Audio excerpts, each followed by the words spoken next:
Welcome to The Truth TV. This is the Truth Zone. Yeah, I know I come on kind of late, and I try to show other content creators that I watch. Time enough to do their live, whatever. But I got to do mine, and it's very rarely I get to do a live, except on Friday and now on Monday and on Saturdays. The day's live is going to be about what do family means to you is the topic. See, we got I mean the definition. We got by a whole lot of definition. I'm going to give you the definition: a group of one or more parents and their children living together as a unit.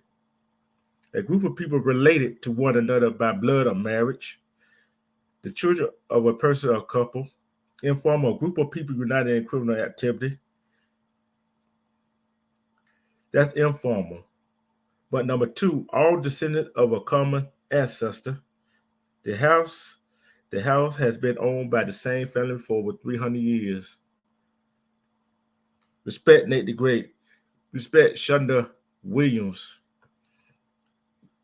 The number two, a race or group of peoples from a common stock. A group of related things. All manuscripts that share this really constitute a family. As biological or principal category that ranks above genius and below order, usually in the end, like zoology and botanica and cabbage family, whatever. All the languages on liberty derived from a particular early language regarded as a group.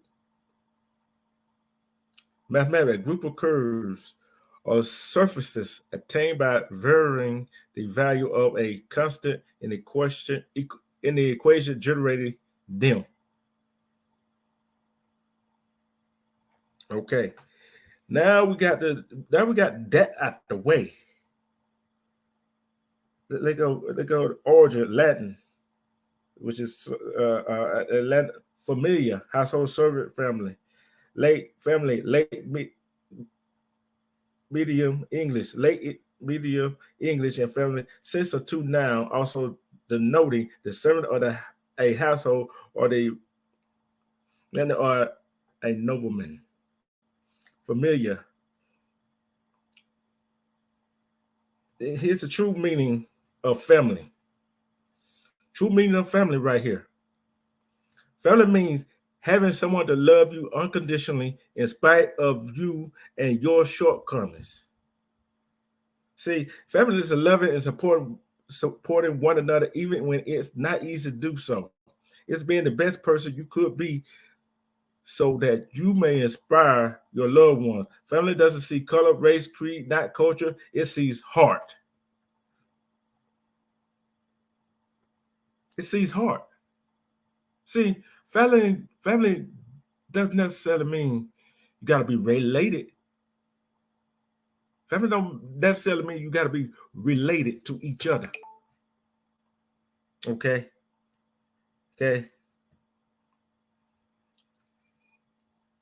Okay. Here we go. Let's look at the family types.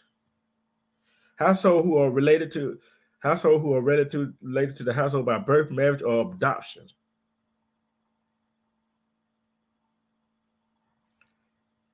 Commonly regarded as families include a traditional family, breadwinner husband, homemaker wife, and their children, remarried family, dual earner families, and single parent. So we get into the nitty gritty. Okay. What did the family answer? Family is defined as a group of people consisting children, parent, aunt, uncle, cousin, and grandparents, which we know sometimes family is not family. Family is not family. Family, respect be Nicole. Respect be Nicole. Family is not family, no matter what. Excuse me. Family is not family. See, I got a dad, right? Y'all disown me. Yeah, that's my dad, but guess what? That's not my family. I got some other people I consider my family because they don't judge. They give me the truth. They give me advice, their opinion. They don't judge me about what I do or what I did or what I'm doing or how I did it. That's family. That is family right there. Right? Okay. Let's look and see why is family important in our life.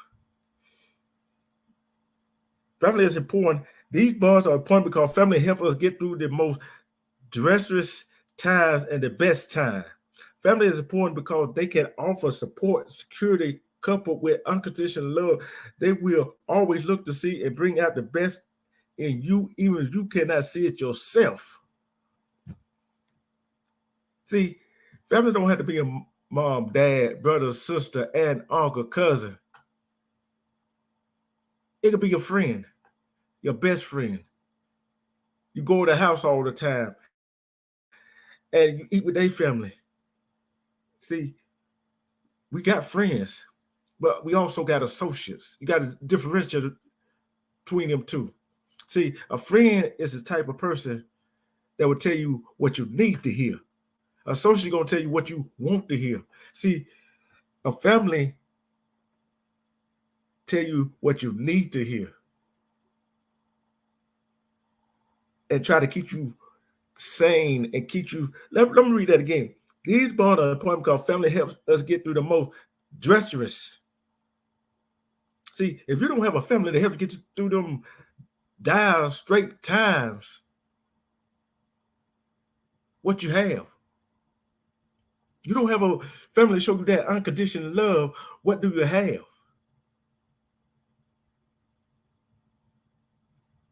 See, I got a family. I got a family that showed me that unconditional love.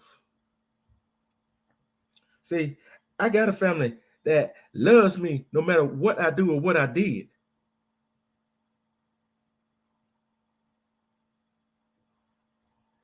See, now let's look at the role of a family. Role, what is the role of a family? Respect the goose. Respect. I'm gonna drop the link in a minute so somebody come up here and give they definitely see what they mean, what family means to you. As a basic, essential building block of society, family have a critical role in social development. They bear the primary responsibility for the education and the socialization of children, as well as instilling value of citizenship and belonging in the society.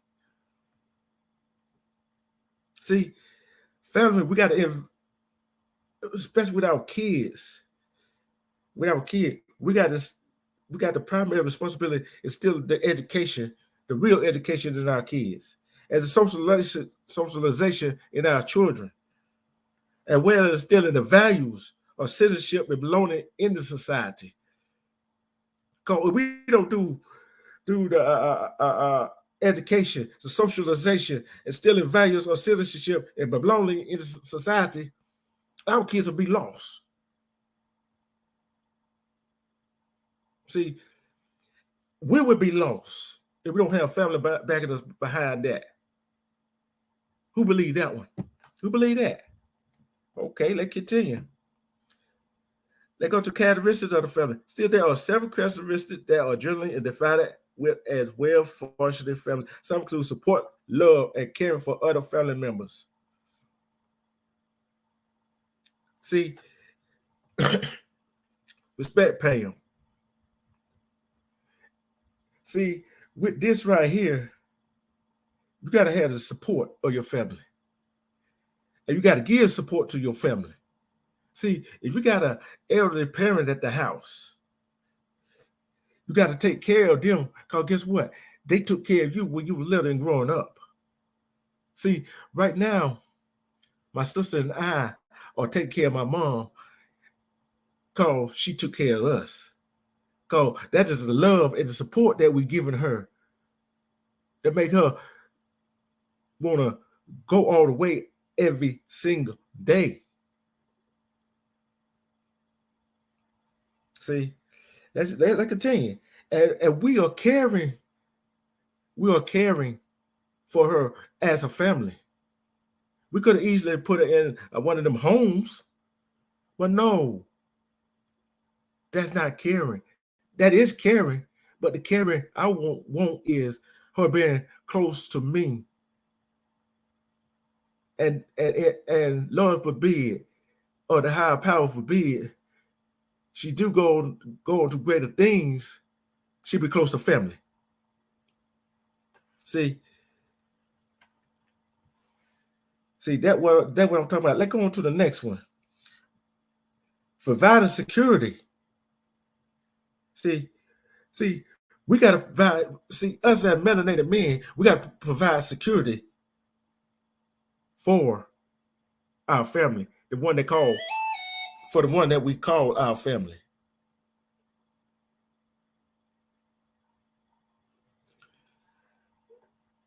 We got to see, even the ones we call our family, we got to do that for too. Because if we don't do that for them, they're gonna have to do it for us. Security. As a man, as a melanated man, we got to provide security for our family. Because they show we caring and loving, protective of our family. No matter who our family is. See, we can't pick and choose our family. Well, we can pick and choose our friends. Let me rephrase that. We can pick and choose our associates. Okay? A sense of belonging, open communication, making each person within the family feel important, valued, respected, and esteemed. See, we got to build up that esteem. We got to build up that value to make them feel important and respected. See, respect is the key word. Value is another key word. Important is another key word. And esteemed. See, we don't have them four in our family. I don't care you in a traditional family or you're around a bunch of other people that you call your family. If we don't have them four, we don't have nothing.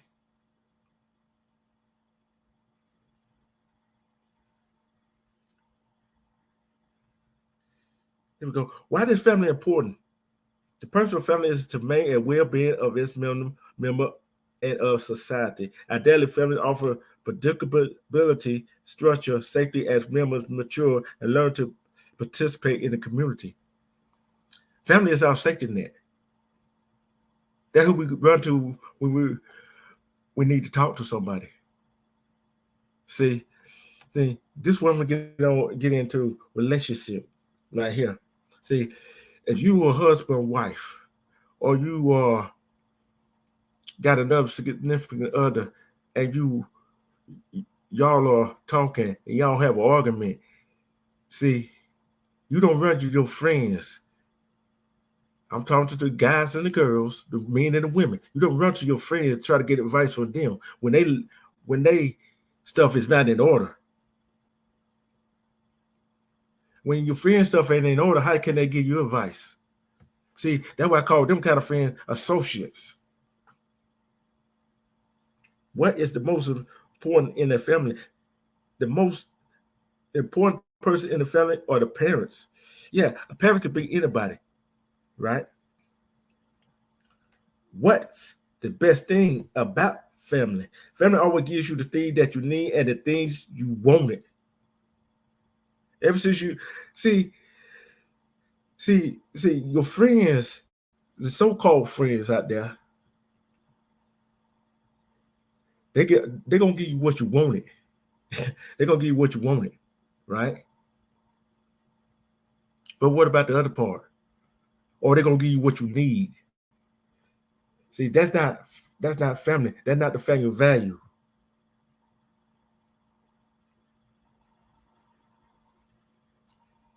That's not the family value. The 3 reasons why family is important. 10 reasons why family is important. Here's the 10 reasons. Number 1, families set the stage for the future relationships. They set the stage for the future relationship. Okay. Number 2, during challenging time, people need a family they can rely on. How many out there can say they got a family they can rely on? See, family, like I said, family don't mean your mom, your dad, and people in your immediate family, right? Because sometimes them family members can let you down. They can let you down. Sometimes they talk behind your back, talk about you. See,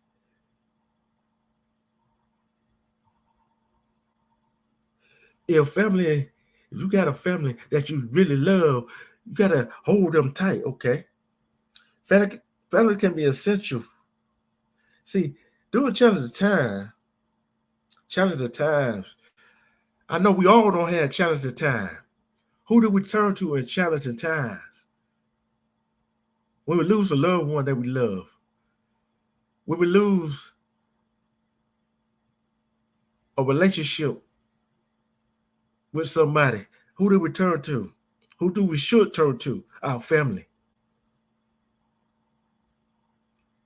Or a friend that tell you what you need to hear, but not what you want to hear. Number 3, families can be an essential source of affection and encouragement. See, we got to build each other up. See, if we don't build each other up and encourage each one of us, how do we instill that value into our kids, into the children of our future? How can we?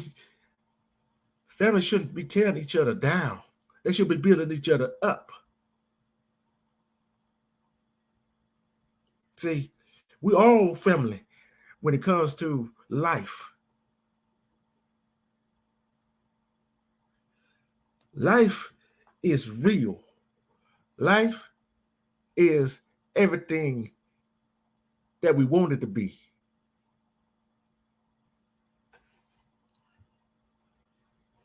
If we don't get our things right in our life, how can we teach somebody else what the value of family is?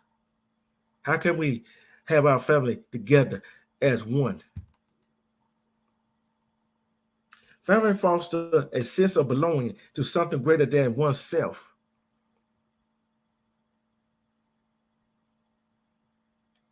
See, everybody want to belong to something.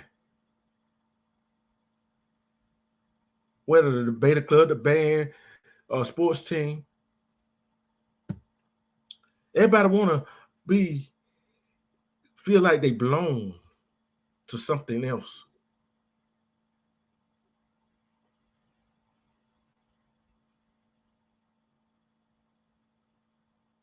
So this is what we've got to do. This we got to do. Okay. Let's go into the nature of family. In human context, a family is a group of people affiliated by constituents, affiliated, or co-regency. Let's go to the next one. What are the factors of family?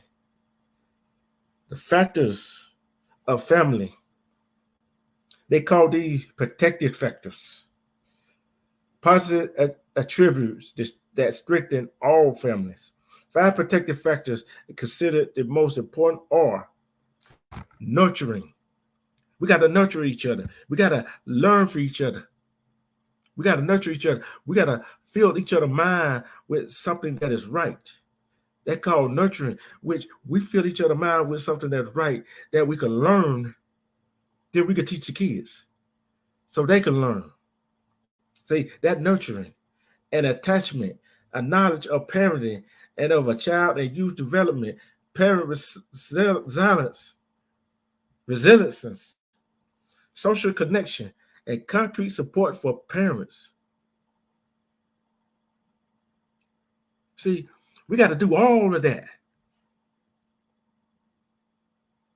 Don't matter if we in a single family home, two-parent home, or around our friends that we consider our family. We got to do all of that. We got to nurture attachment, knowledge of parenting and our child and youth development, parental resilience, and social connection and concrete support for parents.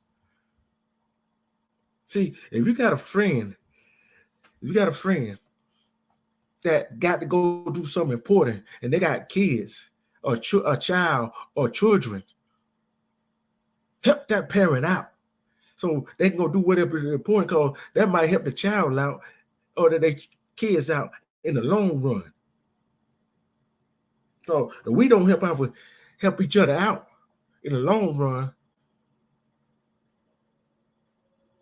I don't care two-parent household or a whole family in the house, whatever, we'll fail our kids.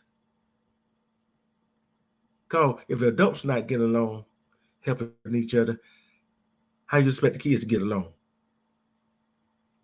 See, let's find out what makes a healthy family. There are several common features of healthy, happy families that include cohesiveness. We got to be as one. We got to be on the same line, okay? Okay? We got to be on the same line. Over communication. If I can't come talk to you as a friend, and if I consider you my family, if I can't come talk to you, who can I go talk to? Who can I go talk to? See, that's where the over communication comes in. See, parents leading by example. Not only parents leading by example, adults leading by example. If as an adult we don't lead by example, how do we expect the kids to follow? If we're not leading by example, especially at a job, or if we own a business, if we're not leading by example, how do we expect the people under us to follow us? If we're not leading by example, how do we expect our employees to follow us? See, that's what I'm talking about. We got to lead by example. Conflict management. See, that's where communication comes in. Respect, Jay Wilson. Respect. See, that's where communication comes in. Conflict management. Y'all wonder what conflict management? If you get in something, somebody else gets into something, somebody got to be there with a level head and say, hey, take a step back, take a deep breath. Let's talk about it. That's open communication. And setting clear expectation and limits. See, you got to set your own limits and expectation. You can't have it. You can't set it. You can't set your expectation and limit high, too high, where you can't reach them. Respect Papa will. Respect Papa will. You can't set your expectation and limit so high you can't reach it. Because guess what? One step at a time, baby step. Set your expectation and limits where you can take step 1, step 2, step 3, and where your family can help. Like I said, family is anybody. Why is family the most important relationship? Family is the important because of mental growth, well-being, stability of all depends on our family. It all depends on our family.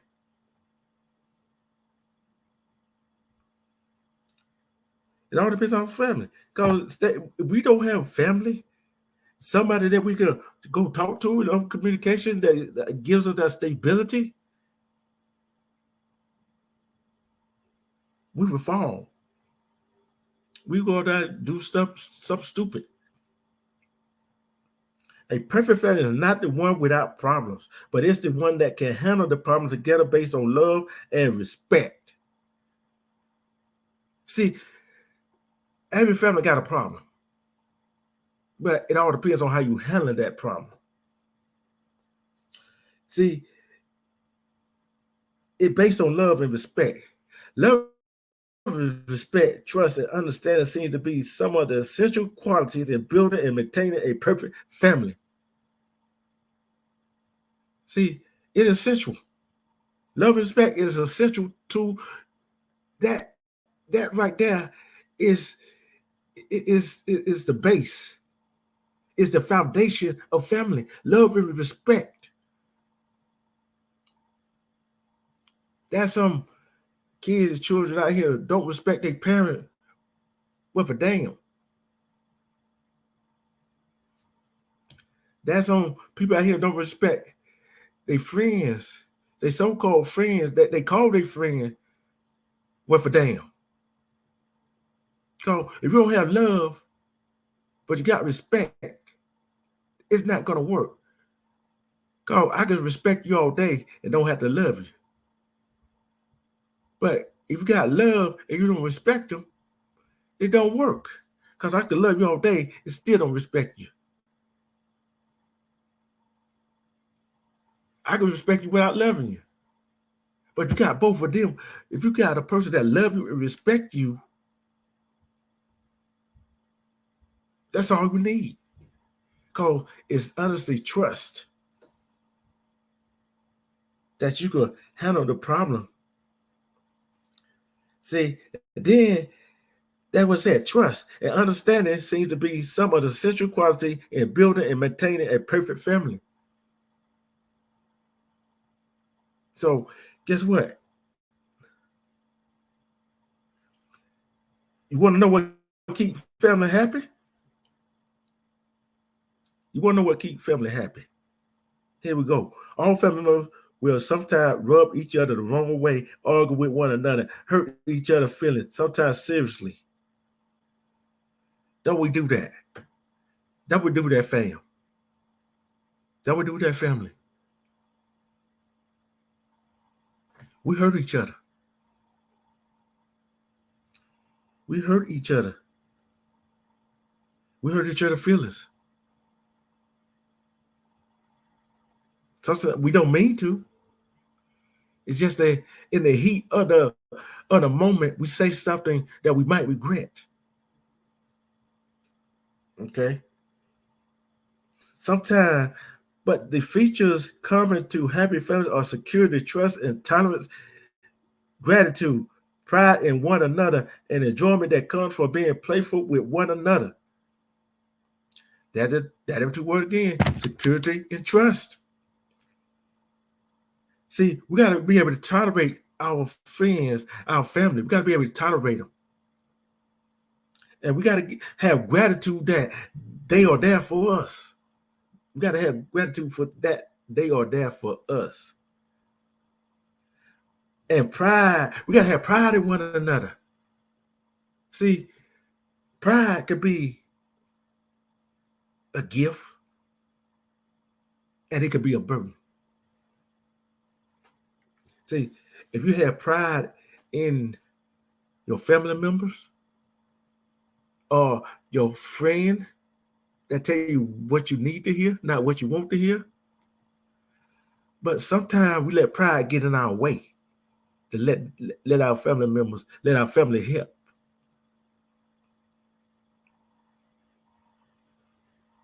We're blaming family, spending time together, bringing families closer together.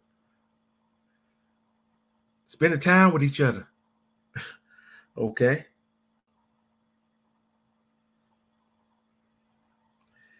Here's the most important thing. What stresses a family?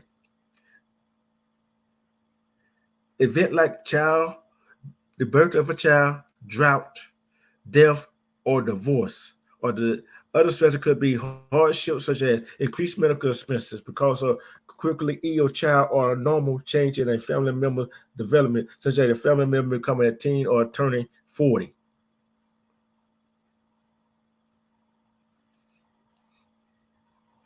The family bring happiness. That is the question. See, this what researchers did. Followed up hundreds of families for a decade and found that quality of family bond mattered more to overall happiness than income. Family bond mattered more than income. Let that sink in.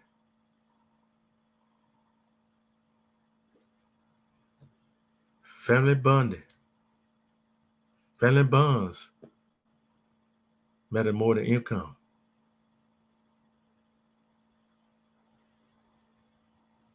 Because guess what? Excuse me. Friends come, friends go. Just like money, but money come, money go. But your bond with your family, no matter if you in a family environment, is there to stay. Okay. This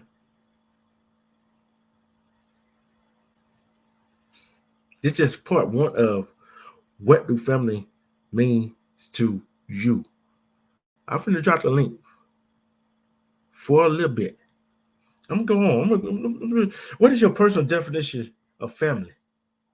A group of two or more persons related by birth, marriage, or adoption who live together. Also, I don't. Yes, that is family by their definition.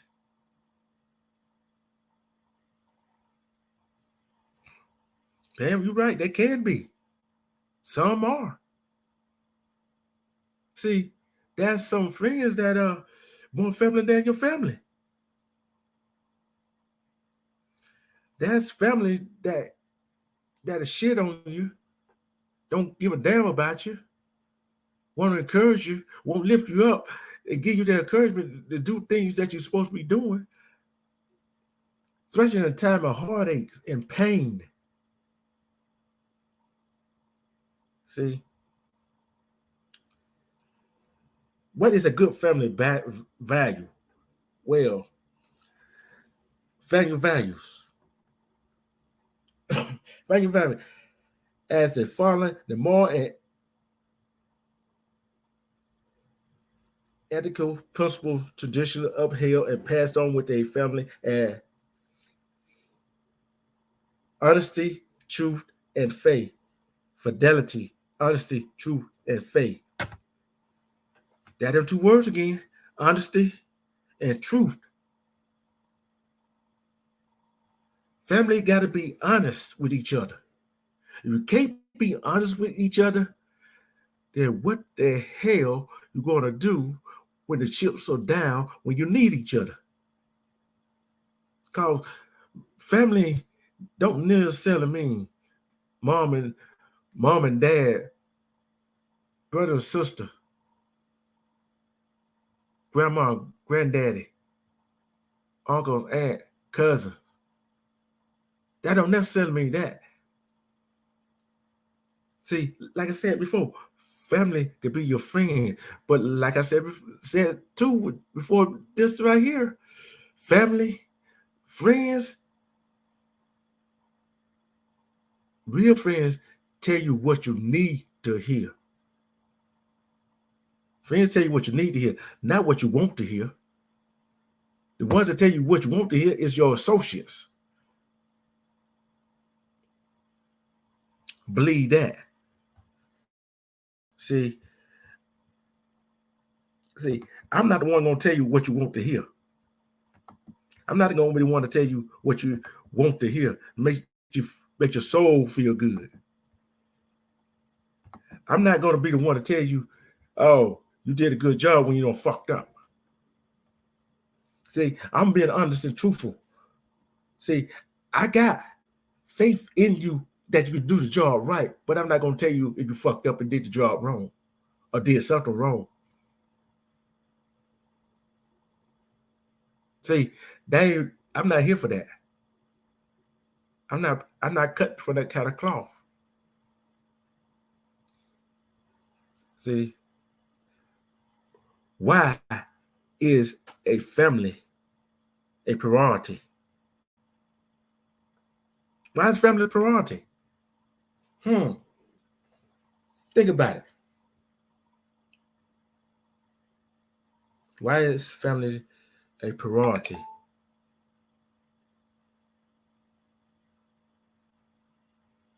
Having strong social bonds with family or friends who feel like family is vital for your happiness as well.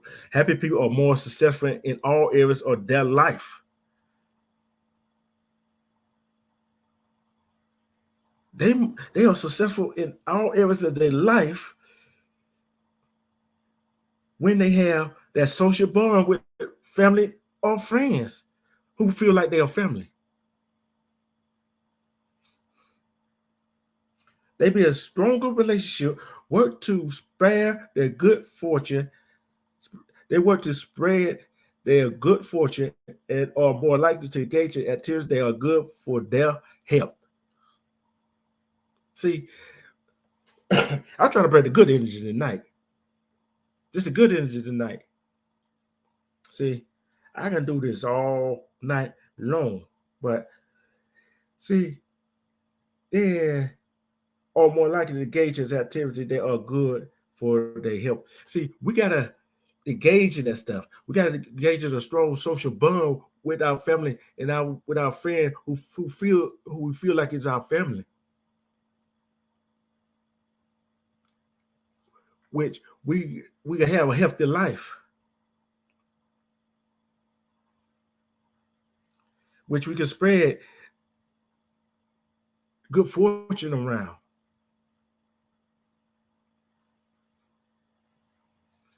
What keeps a family strong? I'm going through all of it. We're going through all of it.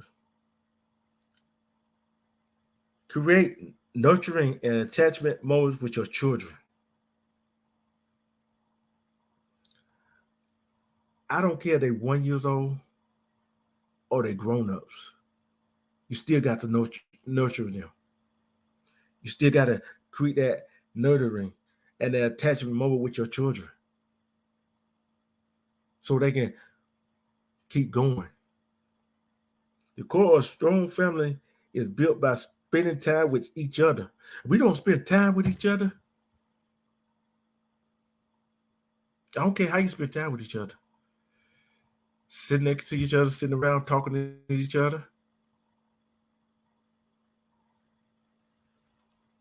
Hey, sometimes when I'm not on here, I'm not sitting in my room thinking of a topic to bring y'all on my live. I sit down with my mom and talk to her, have her tell me some of them old stories that she remembers. I sit down and talk to my niece, see what she learned in school and what she learned from me and what she want to do when she grow up and how she want to do when she grow up. Take the time every day to find a way to connect mentally and emotionally with your family. That's what I just said. You can sit down and talk to them or call them on the phone or video call them. That's where you connect with them mentally and emotionally. It makes you feel good every time you do. You get that little tingling in your body. You have your little pep. You have more pep in your step. How do you maintain your family? Quality time and family relationships. Use everyday time together to talk and share a laugh. See, it don't hurt to laugh. It do not hurt to laugh. It do not hurt to laugh. Have time together when devices are turned off and out of sight.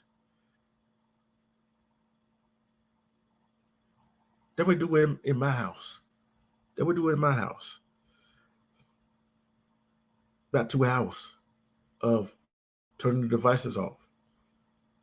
Yeah, we leave it, charge it up, turn the TVs off. Just sit down and talk, have a good time, laugh.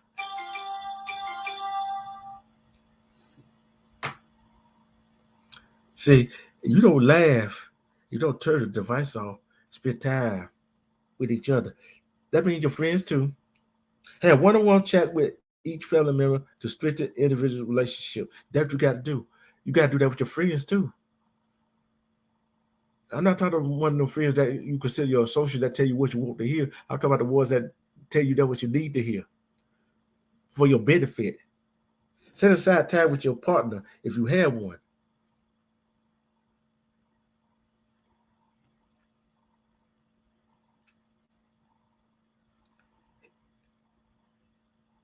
See, how do you love your family? First, let me go back. I skip one. How do you take care of your family? Five matters. Find a way to take care of your parents when your kids still need you. Spend quality time with your loved ones. That is again. Arrange your family meeting for a chat. That is again. What's your family support network? Find out your parents' needs and wishes. Sharing is caring. Stay informed of progress. How do you love your family? 15 ways you love your family well. Be patient. The most powerful warriors are patience and time. Be patient. Patience and time is number one. Patience and time is number one of all. Be kind to each other. Don't be jealous. Don't be boastful. Don't be proud. Don't be rude. Do not look out for your interests alone only. Do not get angry with them easily.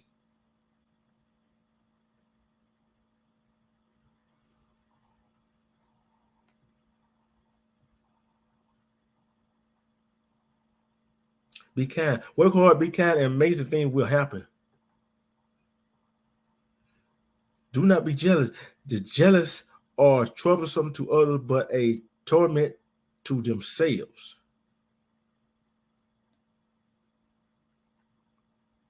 Don't be boastful.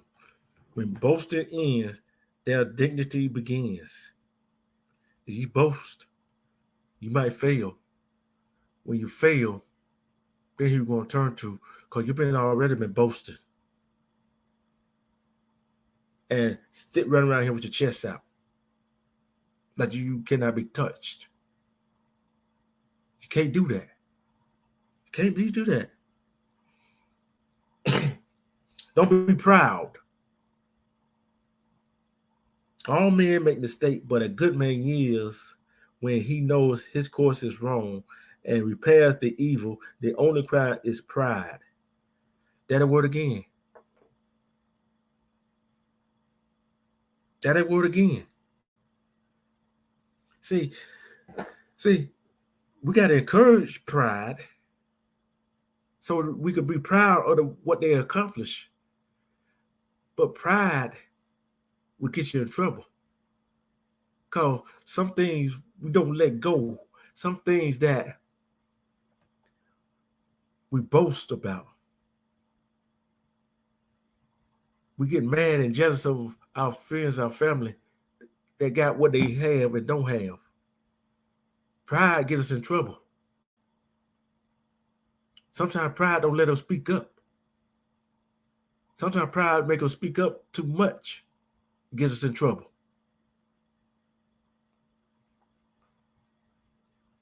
Don't be rude. Rudeness is weak. Rudeness is the weak man's emission of strength.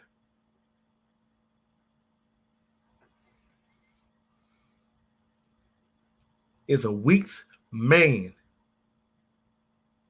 imitation of strength. That's a weak man. See, who is the weak man? I'm sure not a weak man. I don't let my pride, jealousy. I try not to be rude. I try to be kind-hearted and respectful to everybody. But sometimes we are human. We get pushed to that limit. But this is all in family right here. Do not look out for your interests only. You look out for your interests only, but not look out for your family interests.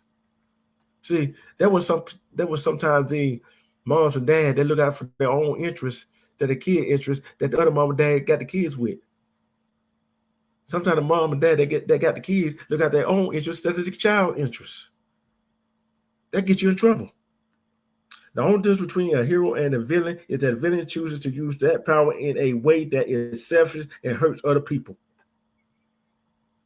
Let that sink in. Respect Eve.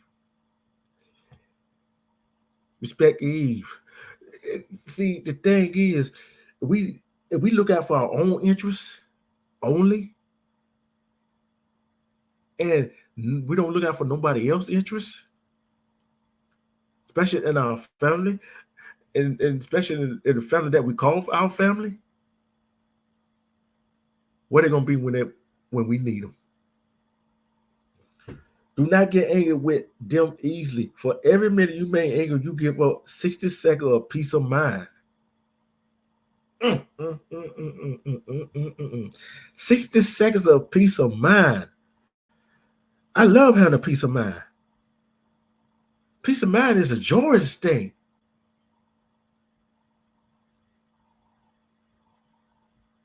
Yeah, only be angry for a split seconds. Because guess what? Older man and woman told me only a fool can argue by itself. If you and your family member or somebody you consider your family arguing with each other, y'all not hearing what each other saying. Y'all can't be hearing what each other saying. This number 9 is a critical one. Do not keep score. A life lived without forgiveness is a prison. That's deep.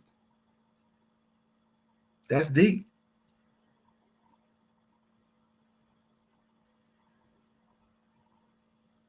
If your family member, that you consider your family member, your friends that you consider your family member, they do you wrong, and they come back and apologize to you.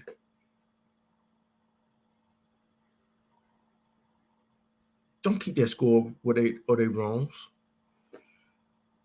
cause you'll be a prison in your own mind. You always think back what went on, what they did, and how they did it, and why they did it. You always gonna be angry. See, you can't do that with family. Because you gotta nurture, love, respect, trust your family.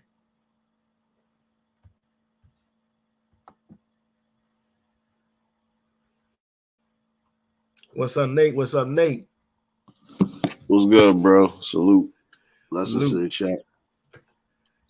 Yeah, bro. I'm bringing the heat tonight. I'm bringing the heat tonight. You see it, don't you? I'm bringing the heat tonight, ain't I? Yeah, nah, you ain't well far off because I just did a live earlier, so yeah, I did my live early only because I didn't know if anybody else was popping up at a certain time, and then I said why I was sitting there having the content. See, that's part of the content.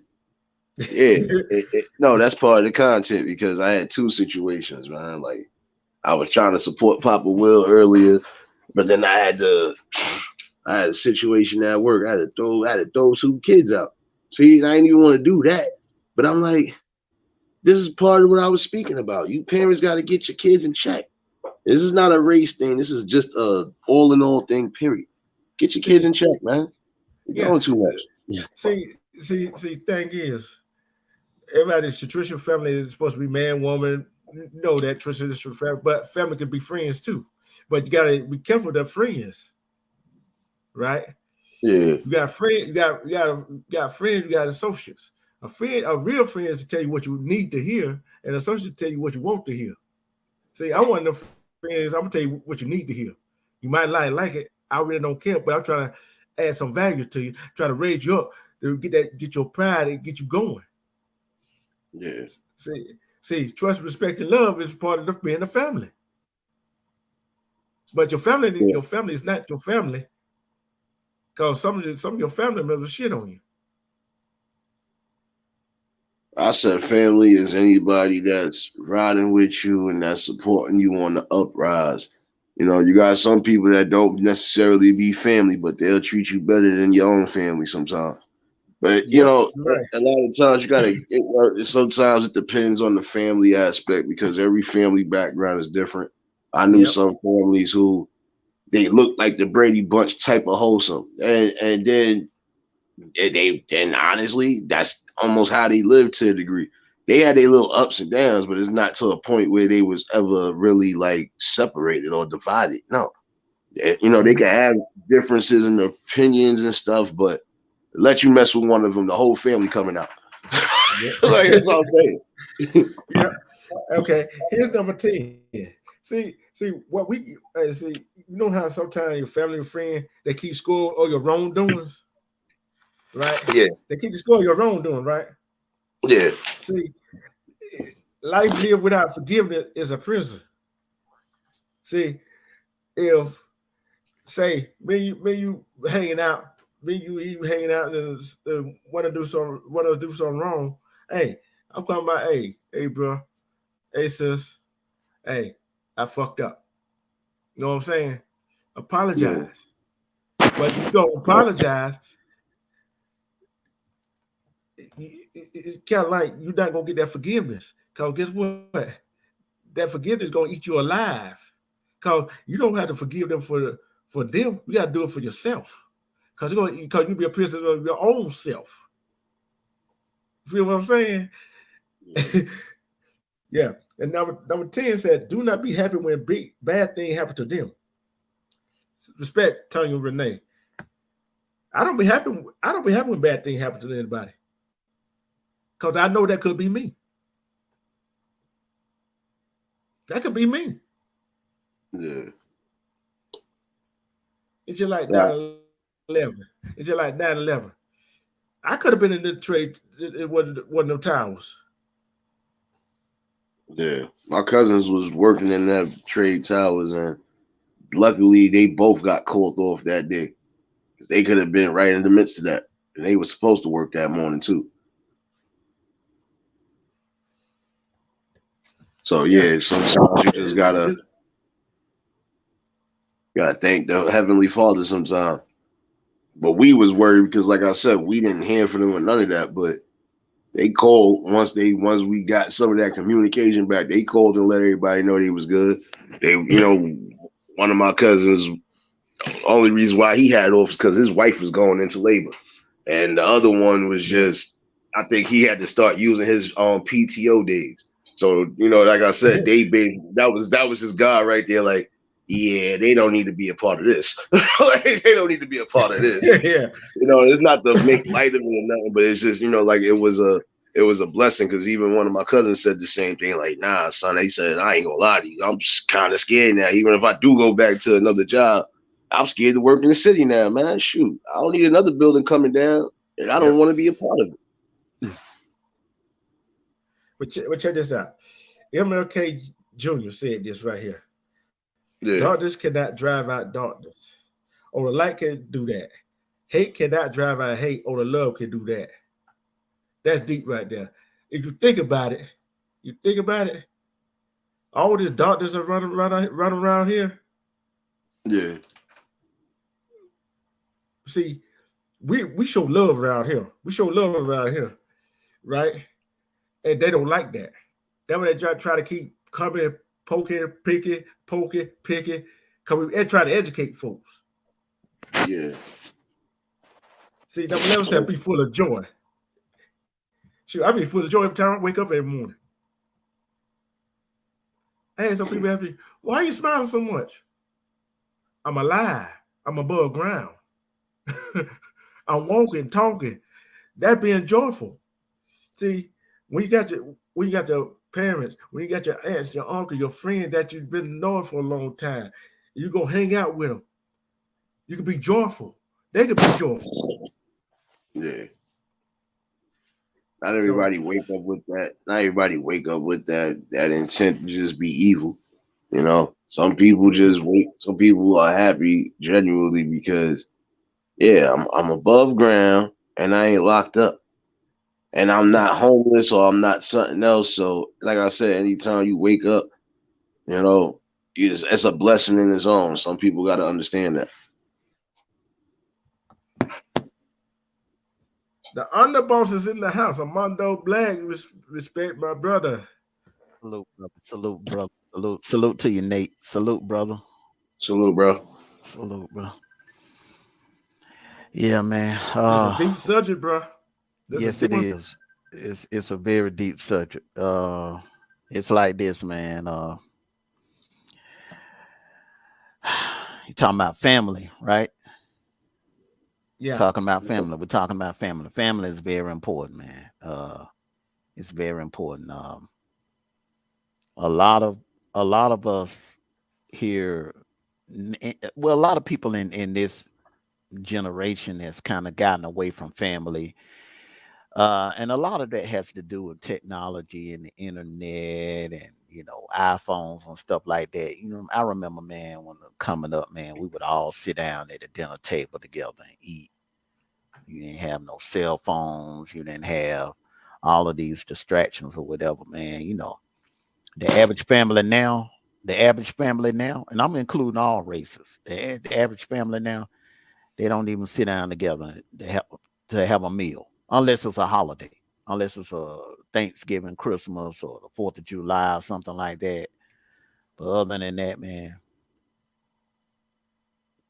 Yeah, you you know, right on that. You right on that. That dynamic is going to a degree. Only like and not even just holidays. You might get every family together if it's a damn game going on. Like if everybody's a sports fan. No, I'm saying mhm, like if you come from a family where everybody loves sports, it's probably the only time you're gonna have family really sitting together. Like even on a Sunday, like get mhm. this ready, get this ready. Yo, what happened this week at work, son? Like, Yeah.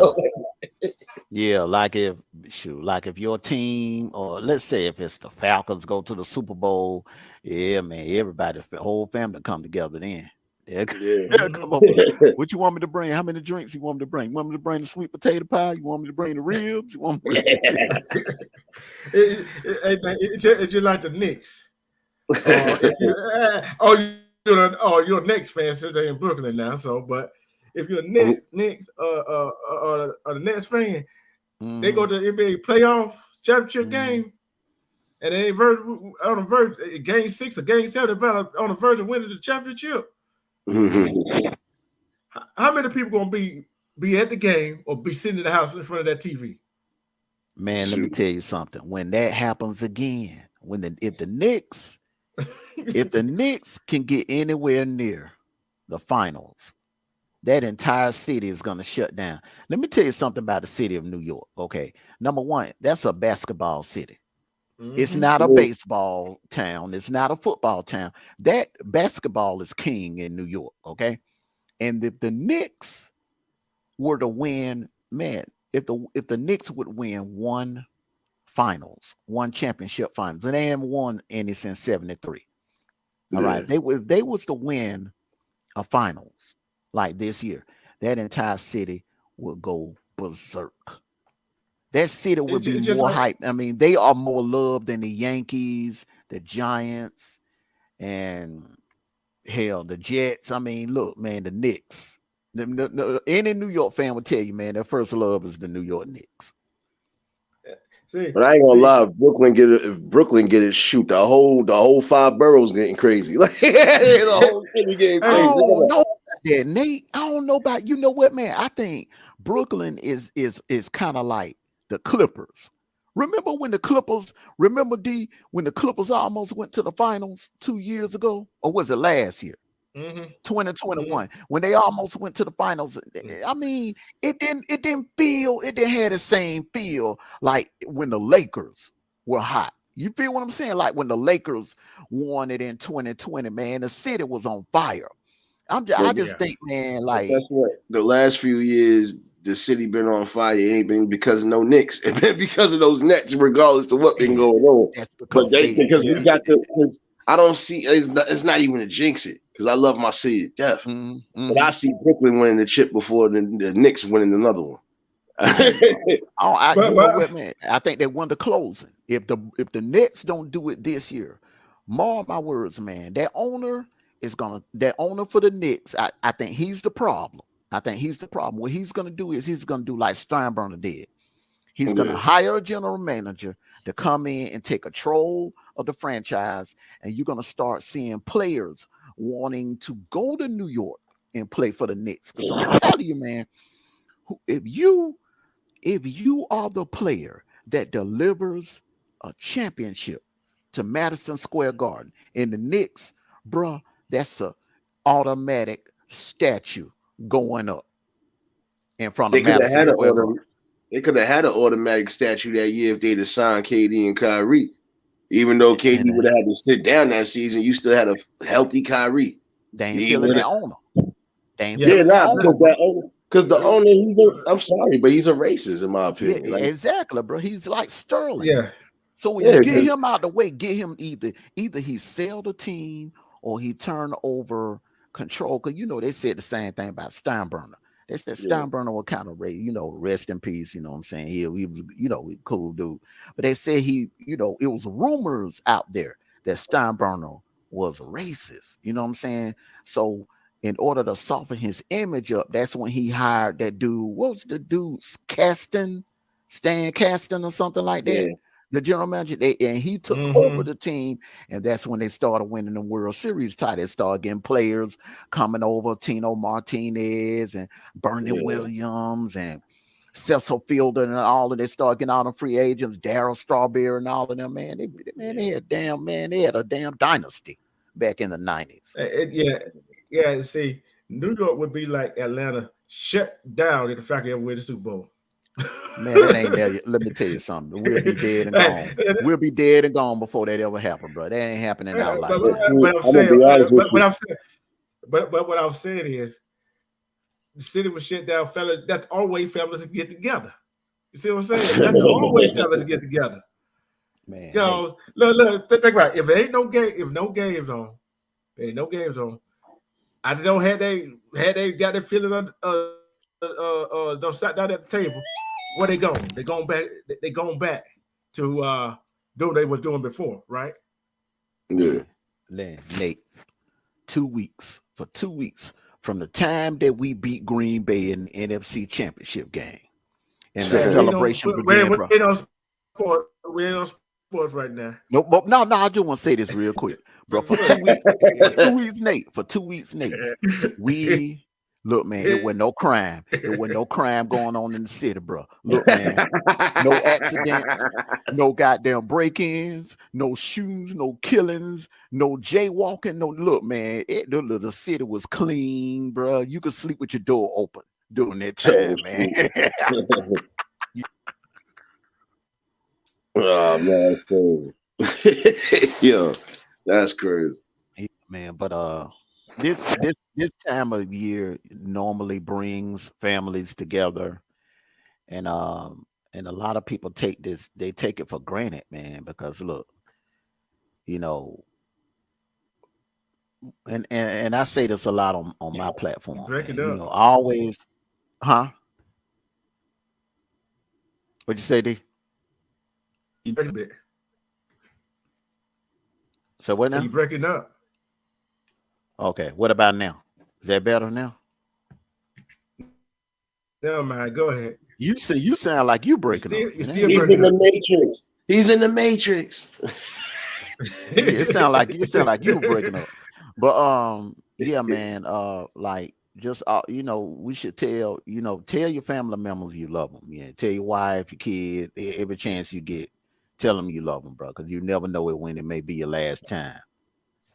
It may be your last opportunity to tell them you love them. Even some of my uncles and aunts that I don't get a chance to go visit that often, I call them. I give them a call just to hear their voice and just to let them hear my voice. They haven't seen me in a while, but I call them like, hey, I love you. You know what I'm saying? Especially now that my father is gone, it's like, I'll call them and check on them because that's what he would want me to do. And that is the right thing to do. They are older. they're like averaging like in the 60s and 70s, and so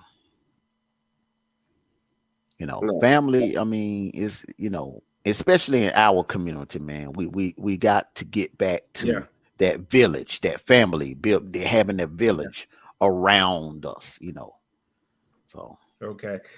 Here's number 12. Protect them. Power is no blessing in itself except when it is used to protect the innocent. Number 13. Trust them. How many mhm. how many times do we trust our family members? I don't care your friends or your immediate family. How much do we trust them? How much Well, do we trust them? well, speaking from experience, you can't trust every family member, okay? But like your immediate family, your mother, your father, if they're still around, your siblings, you know, there should be some type of bond, special bond of trust amongst amongst the siblings.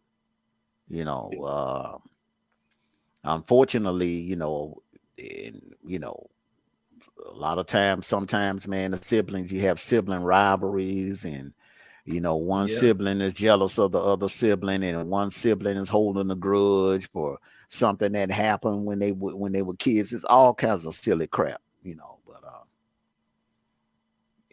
that depends. Now the Yeah. cousins and uncles and stuff like that, you trust them to a certain point. But the Yeah. siblings, especially after the parents are gone, bro, y'all are all you have. Your Yeah. siblings, you all you got. That. So Yeah. Yeah, respect Chris Whitnall, mystical Pharaoh came in the house. He probably from overseas, you know what I'm saying? But Yeah. exactly. Salute Salute to yeah, and you, brother. blessings to Salute to you, everybody in the brother. chat. Salute Salute and to yeah, blessings everybody. to Salute to everybody. everybody just came in the chat. Salute to you. Tanya, Chris, Eve, Majestic Pharaoh. Salute to you, brother. Papa Will, salute to you, brother. yeah. I trust people as far as See, I can spit. I'm about to say I trust people as far as I can spit, but I can trust everybody else to a degree. Like I can't, Mhm. like my sibling, yeah, my brothers, yeah, my Mhm. cousins. It's a hit and uh-oh. miss He sometimes. paused.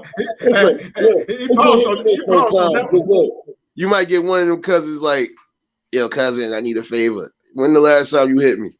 Oh, it was like 2 months ago. Yeah, I know. What you want now? Like, shoot, you avoid those type of people sometimes, but nah, I'm not. I'm not that type of person, man. Like I gotta trust my family to a degree, but the ones I know I can't trust, they know not to fucking say nothing to me or be around me because I be shutting they shit down like I shut people shit down on here. Like, damn, son, you ain't even let me get a chance to no, because I already know what you about to ask for, and before you even ask for it, let me tell you in plain English and Spanish, no, no, no, no, no. Like that's it. Respect, not fire. Respect. See, and then number 14, have hope for them.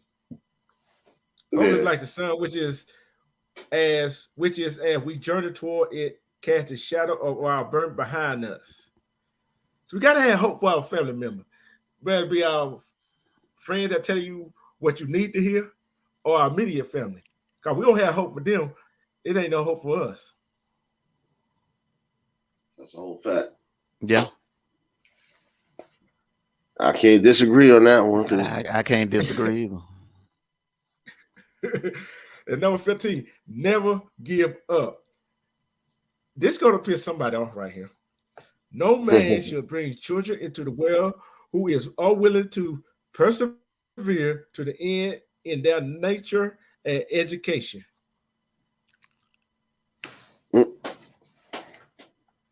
Mm-mm. That says a whole yeah. lot, don't it? That says a whole lot. But hold on. But they left out one part though. They left out one part though. See, women. I'm talking about all women, all demographic. Stop using the child as a pawn. Yep. If the man want to try to take care of the child, let her take care of him. Mm-hmm. Exactly. You don't necessarily got to be with each other to raise the kid together. I said that a while back too. You don't necessarily got to be together. It's not about child at the end of the day. Once this kid is born, it's about the kid. Amen. Amen. Preach, brother. Amen. Yeah, 'cause you hate to hear that too sometimes, and Cause, that's one thing I cause, speak highly about. cause if we don't persevere to the end in their nature and their education, like some of these kids already out here lost already because of what they are the BS they teaching in school now. You see what I'm saying? We got to educate ourselves so we can teach teach the kids the real education that we are studying and learning. Because that's what family do. See, I want to know, how long me you known each other? Ooh, man. 40+ years, man. 40-some years. No, we were real little when we met. And we're more like family than some of our family members, ain't we? Yep. Yeah, and sometimes it be like that. Sometimes it be like that, man. You gravitate towards someone and they become more like your brother or more like your sister than the person that's actually your sister or your brother. Yeah. They read like that too. It said, how can I be a better family member? That's a good damn question, ain't it? They use that word I. Not you, but I. Talk about yourself. It said, share appreciation, show your family member that you care about them. Right? Yeah, but that sometimes, brother, they have to be a two-way street. Because listen, sometimes people take your kindness for weakness. Yeah. Especially your family member, but especially your family members. They'll take your kindness for weakness. Yeah. Yeah. And number two, quality family time. We just got through talking about that. What if family quality time went? As QT time, like Martin used to say on Martin Lawrence, you're gonna spend some QT time. It's not no QT time no more, is it? Gotta spend QT time with somebody. Yeah. I think families have gotten away from gathering, doing like an annual gathering, family reunions, family picnics, family cookouts. Man, I remember when I was a kid, man, I used to look forward to Thanksgiving dinner. You know, all my family used to come down from Atlanta and come down to West Point. And, you know, we would all eat Thanksgiving dinner. And then we would do it again for Christmas. And then we would do it again for like Easter and 4th of July, you know, and then we would have like the family reunion sometime like around late July, you know, early August. You know, it's important to have some type of gathering, a family gathering, man. Fish fry, cookout, something, you know. Don't let it, you don't want to be in a situation where, and this is what happened with my family, man. My grandma, when my grandma passed away, God bless her soul, God rest her soul. My grandmother passed away in 98. Things just weren't the same. Things just weren't the same again, man. You know, it just wasn't the same again, man. We had one family reunion after she passed away. All right. And after that, you know, most of the time that we would see each other would be when somebody passed away, would be at a funeral. Now, most of the time, especially with black families, bro, that right there is the get together. Is when a family member pass away, and it's sad. It's sad. Either that or the family member is getting married. Or a wedding or a funeral. It's the only time you know what I'm saying, you see family getting together for something. Yeah. And that's the sad part though. You're right. But the thing is, sometimes we don't even call off. And we got the number. Don't even video call them. Respect to Lucy, she don't call. Salute, Lucy. Then number three, salute. A healthy connection. When have you just sat down with your loved one just saying. You in the Matrix again. Yeah, bro. That You got bad reception, bro. Yeah, it ain't us, it's you, bro. I said, where? You in the Matrix. He was in the Yeah, Matrix for you a second. breaking up. You were breaking up now for a minute. That's that Wi-Fi. My fault. That's that Wi-Fi. When last time you said your family?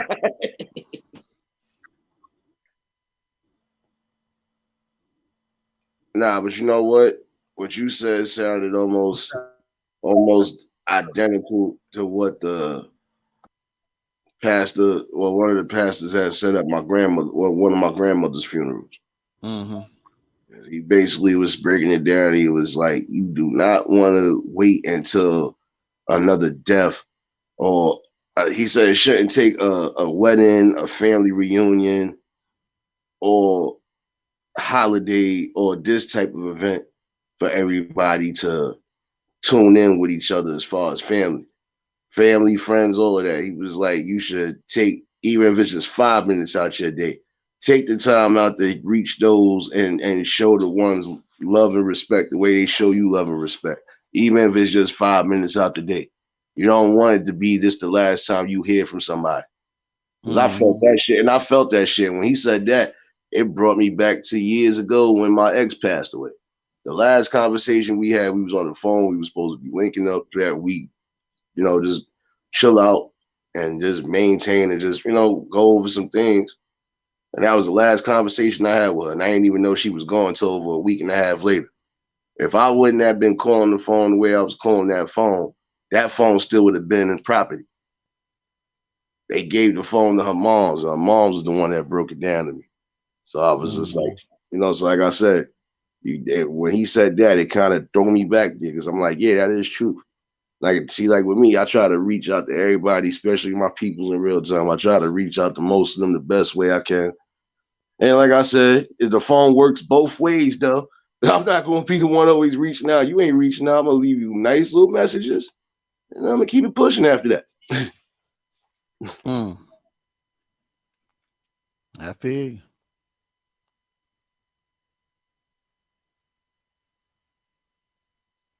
Yeah, man. I guess he ain't not the Matrix again.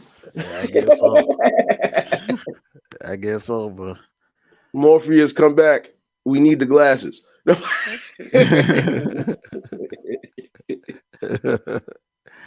But yeah, man. I think that's what a lot of families that's kind of like, that's not on good terms right now. I think that's what we as black families we need to, have more gatherings, more get-togethers. Yeah, nah, that's a definite because, like I said, you don't want it to be the last time you had a situation, and then now, even if it was on bad terms, and that's why I said, even when it comes to that, you don't want your last words or your last, confrontation with somebody was on a negative tip, because that'll hurt even worse too. I felt the type of way, like I was telling somebody, I felt the type of way. I wasn't on bad terms with my mom when she passed, but that just was all in all. It was certain things I was doing. I knew for a fact she was disappointed, but it is what it is. I made the right adjustments even afterwards. So it's like, even though I couldn't do the right things like I was trying to when she was here, I'm basically doing all the stuff that I needed to do and still been doing to this day. It's different. Not like I can say, yo, Ma, look at your baby boy, come here, give me a hug. But I know she hugging me. But I know she hugging me though. She hugging me from the spirit realm. She hugging me because she see her boy doing something. Her boy shining. So Exactly, brother. Papa Will said, I really feel bad about how I don't stay in touch with my family because they never supported me leaving. And the ones that are still alive look at me as the one that let everyone down. That can be worked out, Papa Will. That could actually be worked out. You left to go into the military. Okay, so but you wanted to do something positive with your life. And what could be more positive than, serving in the armed forces, serving, defending, fighting and defending your country. What's more honorable than that?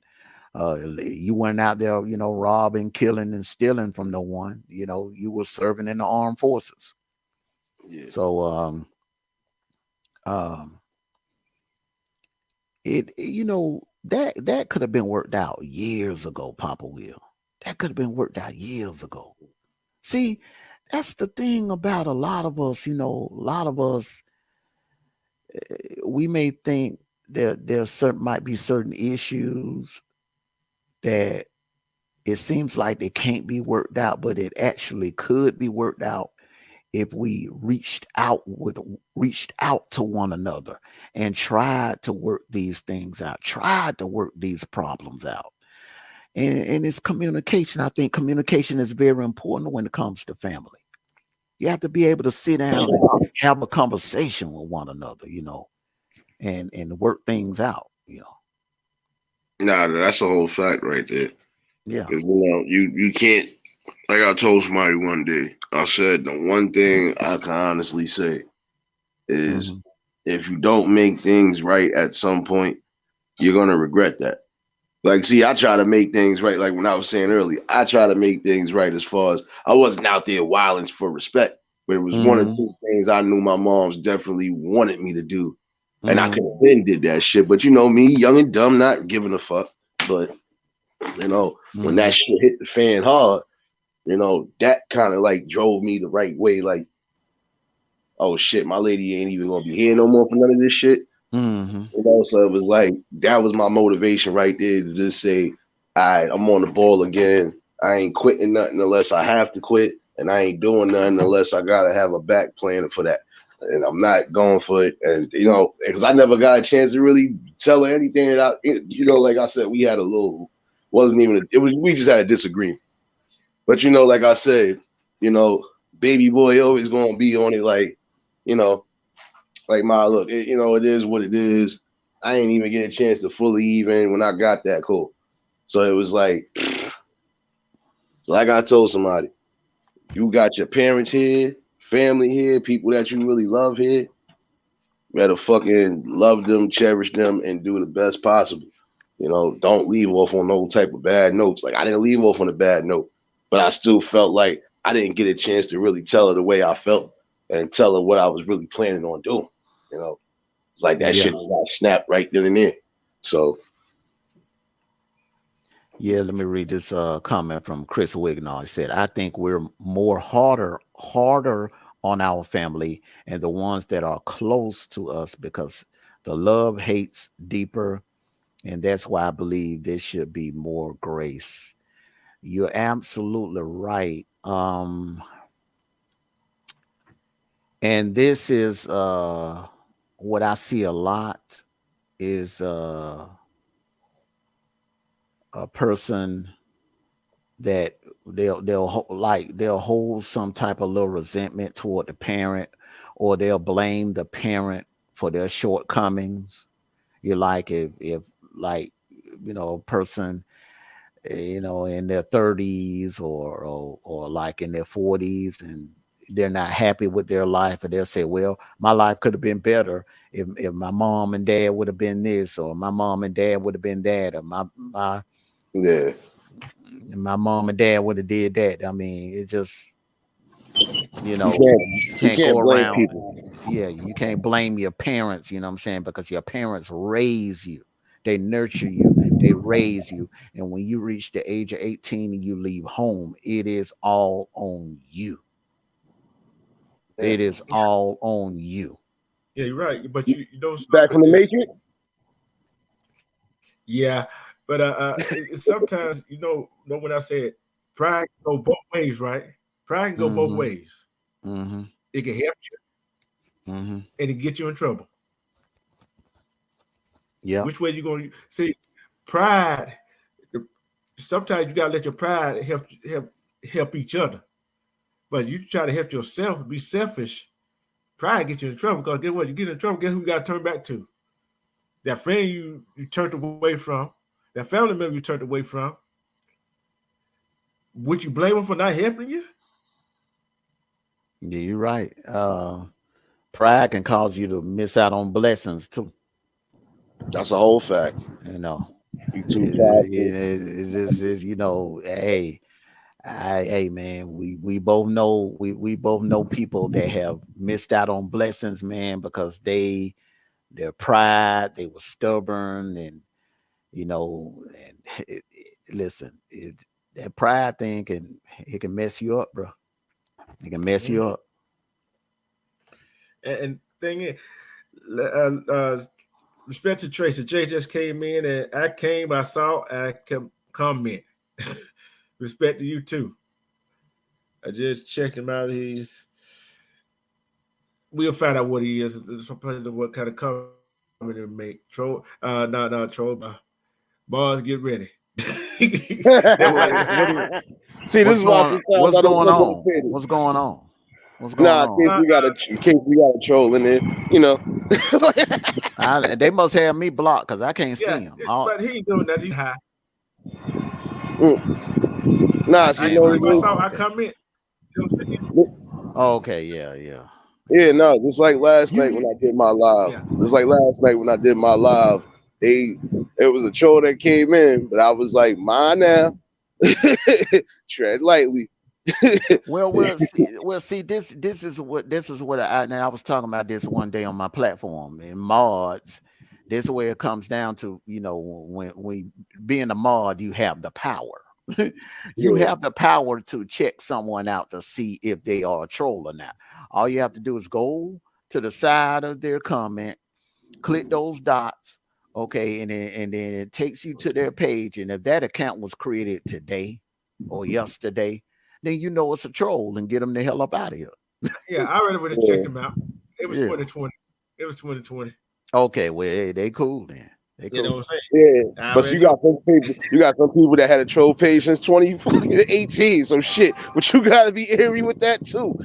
Like that's what I'm saying. You can tell us. I definitely said put that comment up right there. Okay, I'm gonna let you. You want to go first on this? It's tough to love a child that disappointed you. I have this issue with my daughter, my oldest daughter. Actually, disowned her, which is killing me. It just really hard to ask God to help me and her. That's a tough one, man. Who want to go first? Well, I would go for shit. I don't have no kids, but I'm gonna be honest with you.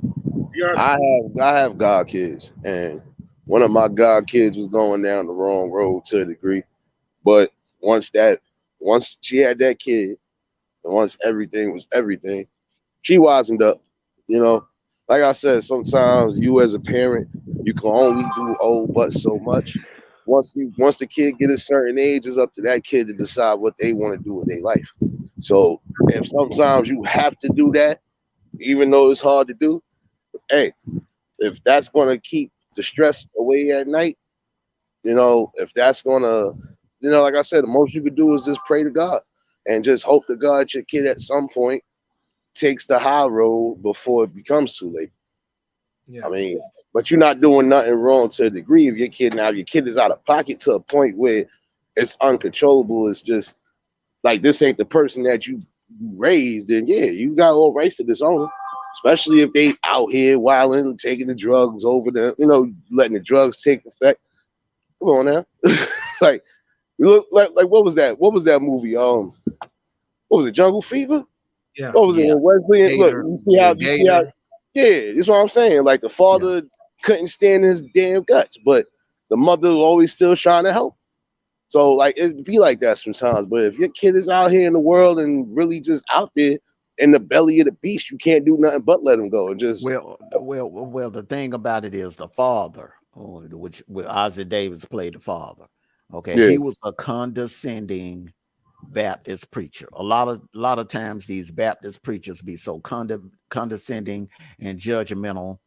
All right, and they want to hold themselves to high standards. They want to make it seem like to the rest of the world that they walk on water. like they're this perfect family. You know, because remember when he invited Wesley Snipes and the Italian chick over, and he just cut them down. He went through this whole soliloquy about what happened goddamn 80 and 90 years ago. Well, so what the hell that had to do with what's going on today? You know what I'm saying? Two people dating, they like each other's company. So what? They different races. Hey, so what? Put a second long comment up. Okay. That kind of real quick to explain. She left my 2 granddaughters with their father to leave town with another dude. I didn't raise that girl. I'm very hurt. I guess she meant she didn't raise that girl like that. I'm very hurt and pissed. Okay.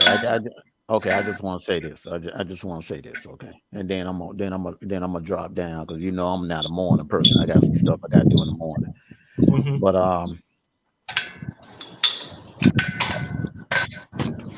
Oh, he's knocking the gate. Oh, hold on, man. Let me meet you out real quick. Okay, he locking the gate, locking something down. It's like this, and it goes back to what I said earlier, Pam. There's not a situation that can't be worked out unless it's something to do, unless somebody takes somebody's life or something like that. Any situation can be worked out. Okay, now,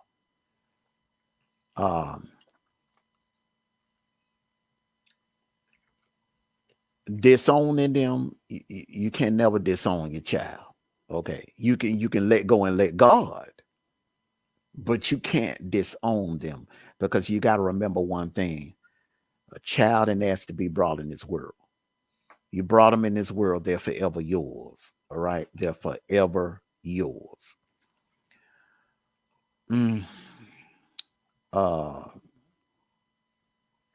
Kids make mistakes. Only thing you can do is pray, give it to God, let go and let God, but never disown. Because that's your child. That's your seed. You brought her in the world. No matter what happens, no matter what transpires or whatever between the two of you, you're going to always be her mother, and she's going to always be your daughter.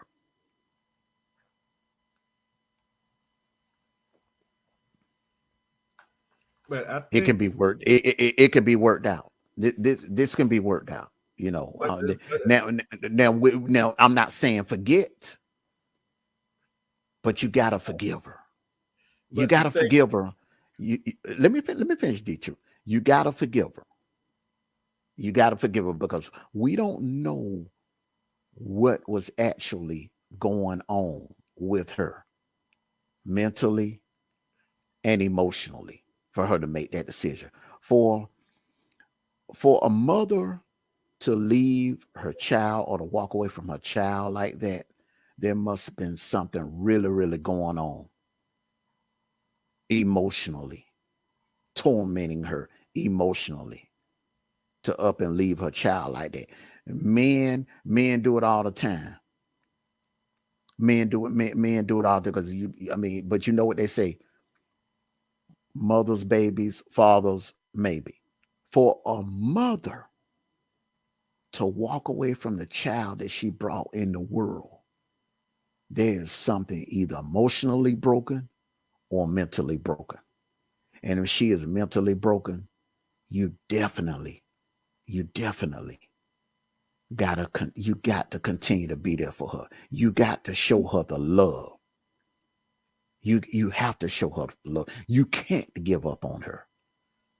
Because if she's mentally damaged,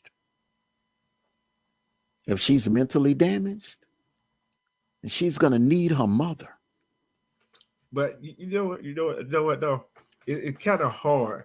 Just like Tracy just said, it's kind of hard to forgive her when she left her child, chose a man over her children. You got to forgive. No, You gotta You can forgive, but you can't forget. And at the don't end of the forget. day, Yeah, I'm never.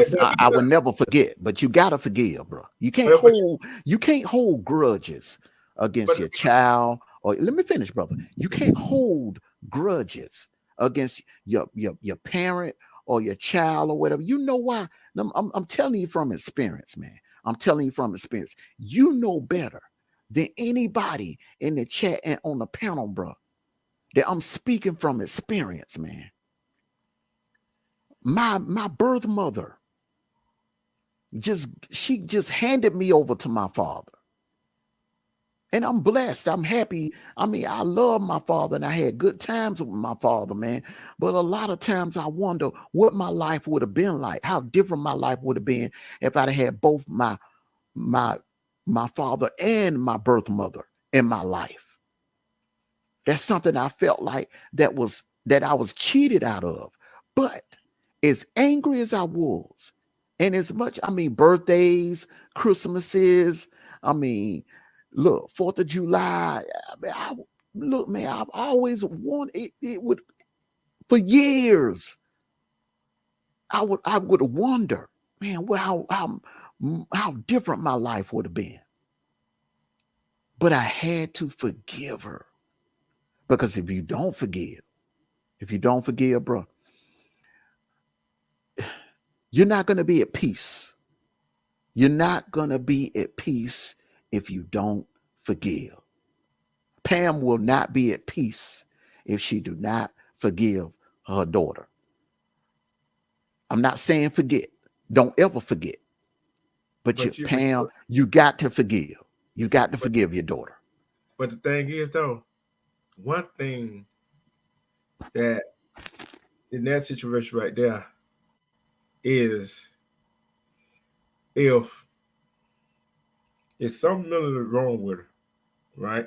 Mm-hmm. She don't get help, right? She the man with another man. But at the same time, when the daughters get bigger, because you know my situation too, right? I want to ask a question or Mm-hmm. why. You see what I'm saying? And that's the question the mother that left me two daughters going to have to answer for them two daughters. See, Pam, you can forgive her, you got to forgive yourself too, because you didn't do nothing wrong. Exactly. See what I'm saying? Exactly. And that goes back to what I go ahead. That goes back to what I said earlier. You know, everything can be worked out. Anything can be worked out. You got to forgive yourself and then forgive your daughter. Now, if your daughter has mental issues, listen, listen, mental illness is real in the Black community. All right. Has been for years. This is not something that we just stumbled upon in this generation. Mental illness has been present in our community for years. But you know what? Yeah. You know why? Parents sweep it under the rug. We'll sweep it under the rug. The kids may hide it from the parents, or some parents may kind of be in denial about it. You know what I'm saying? Because they don't want the neighbors, or they don't want the other family members to know, hey, my kid is going to see a psychiatrist, or my kid is taking medication, mental health medications or whatever. You know what I'm saying? So therefore, a lot of these conditions go untreated. A lot of kids grow up bipolar, grow up schizo, grow up with all kinds of mental issues because the parents be in denial. Like, oh, ain't nothing wrong with him. Yeah, they just bad. Ain't nothing wrong with ain't nothing wrong with her hair. She just hot. but She you know just what hot it in is, the tail, let me interject real quick. Sometimes it be a mixed bag, because I'm gonna be honest with you. I knew people who they parents wasn't ignoring the signs, but they wasn't getting the help neither. So like that's why I'm saying, like, it's always a mixed bag with that, because you have some people who they know their kids is going through something, they trying to get them the help, but because either they don't have, how they say, correct insurance, or because they just refuse to do certain things that I don't blame them. I don't want my kid to be doped up if I'm trying to get him to do something right. But if I know he got an issue, find me a solution to where I can keep him at least at bay. You know, it's like they don't try to help these people, and sometimes you can't even give certain people medications because they might be allergic to them shits. So that's another thing. Sometimes you can't give somebody ibuprofen if they allergic to it. You can't give somebody a oxycodone or some other shit if they are allergic to it.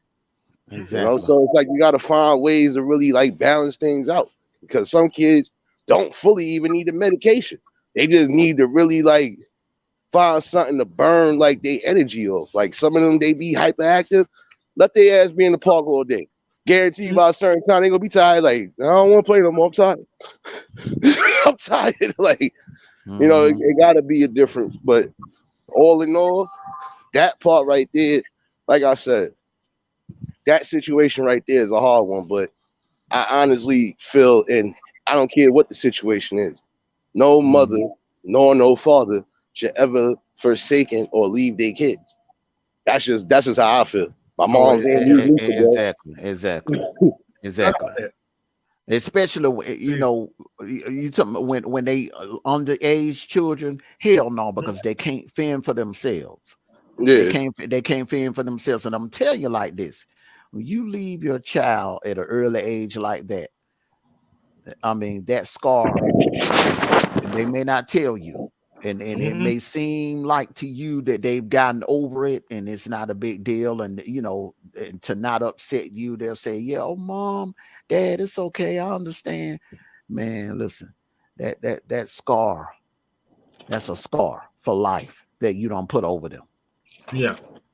And then make sure a child or a person or relative, whoever it is, the right way to do things, but yet they might still stray away. They might have kids. And you know, I've said it before, Armando, like, that kids know what's going on. And you got to be there for them. They know what's going on. Yeah. You think they don't. They know. I know a lot of stuff going on. You did too, didn't you? You know, there's a lot of stuff that was going on that your parents didn't think. Yeah. They thought I didn't know, but I knew exactly what was going on, bro. I would be eavesdropping and everything. Shit, I heard everything, heard and saw everything. And see, thing way Pam can heal up right now is forgive her daughter. Forgive herself first. Yeah, you got to forgive yourself first. Yeah. And forgive her daughter and be there for her grandbabies, her granddaughters, and show them the right way. They how do you do things. You see what I'm saying? Their father there, and the other grandparents there too. So they kind of like cushion the blow a little bit, but not all the way. But that wound is still going to be open. Yes, sir. Somebody's still going to have to do some explaining. And Pam, if you're still listening, you still got to be there with your daughter when she do come back. Whenever she do come back, to explain to her daughters, your granddaughters, why she did what she did, and try to get some help for her. Even if it's talking to a specialist, not necessarily taking medication. Because we know that no parent raised a child to do what they do after they leave the home when they get grown. We know that. Sometimes it takes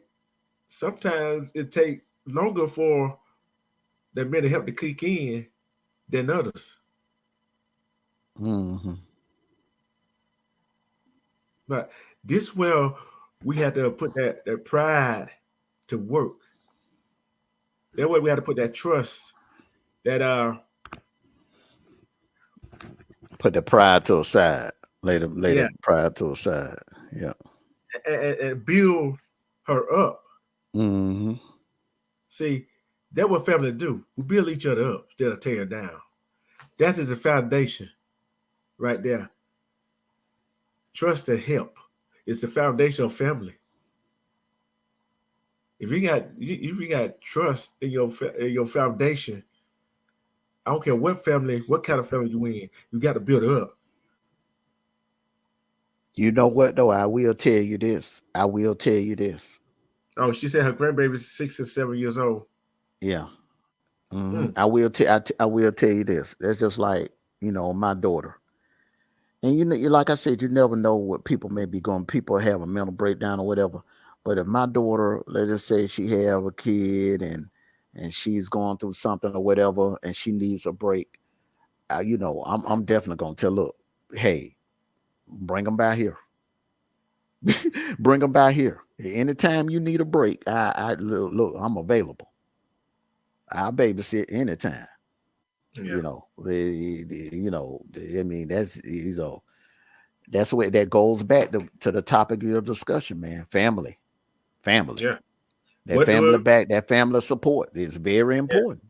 Yeah, that family support is very important. If you don't have the family support, you don't have nothing. Exactly. And it's hard to make it out. It's hard to make it, alone without family support. It is hard. It's almost damn near impossible. I know I got into some jams, man, and man, I got into some jams when I was in my 20s, man. Went for my dad and my stepmom, bro. Shoot. It would have been ugly for me, But at the same time, I always, even when I became grown, when I wasn't too grown to the point where I didn't listen to my father, my stepmom. You know what I'm saying? Some of these kids after they turn grown, and I think Majestic Pharaoh was alluding to that, when they become adults, whatever, they don't want to listen anymore. They feel like they too grown to listen. You try to give them advice, they don't want to hear it. They don't want to take your advice, and then when it comes to that right there, now after they become an adult, you just, hey, you had to let go and let God. You had to let go and let God, and just take your hands off of it. Pray for them, don't disown them, but you have to pray for them, Yeah, and thing is, this one said, "What is a perfect family? It ain't no perfect family. Not one without. That's a perfect family is not one without problems, but it's the one that can handle the problem together based on love and respect." Tracy J, she said, if she was dealing with mental illness, I would assume she was wondering about herself. Nope.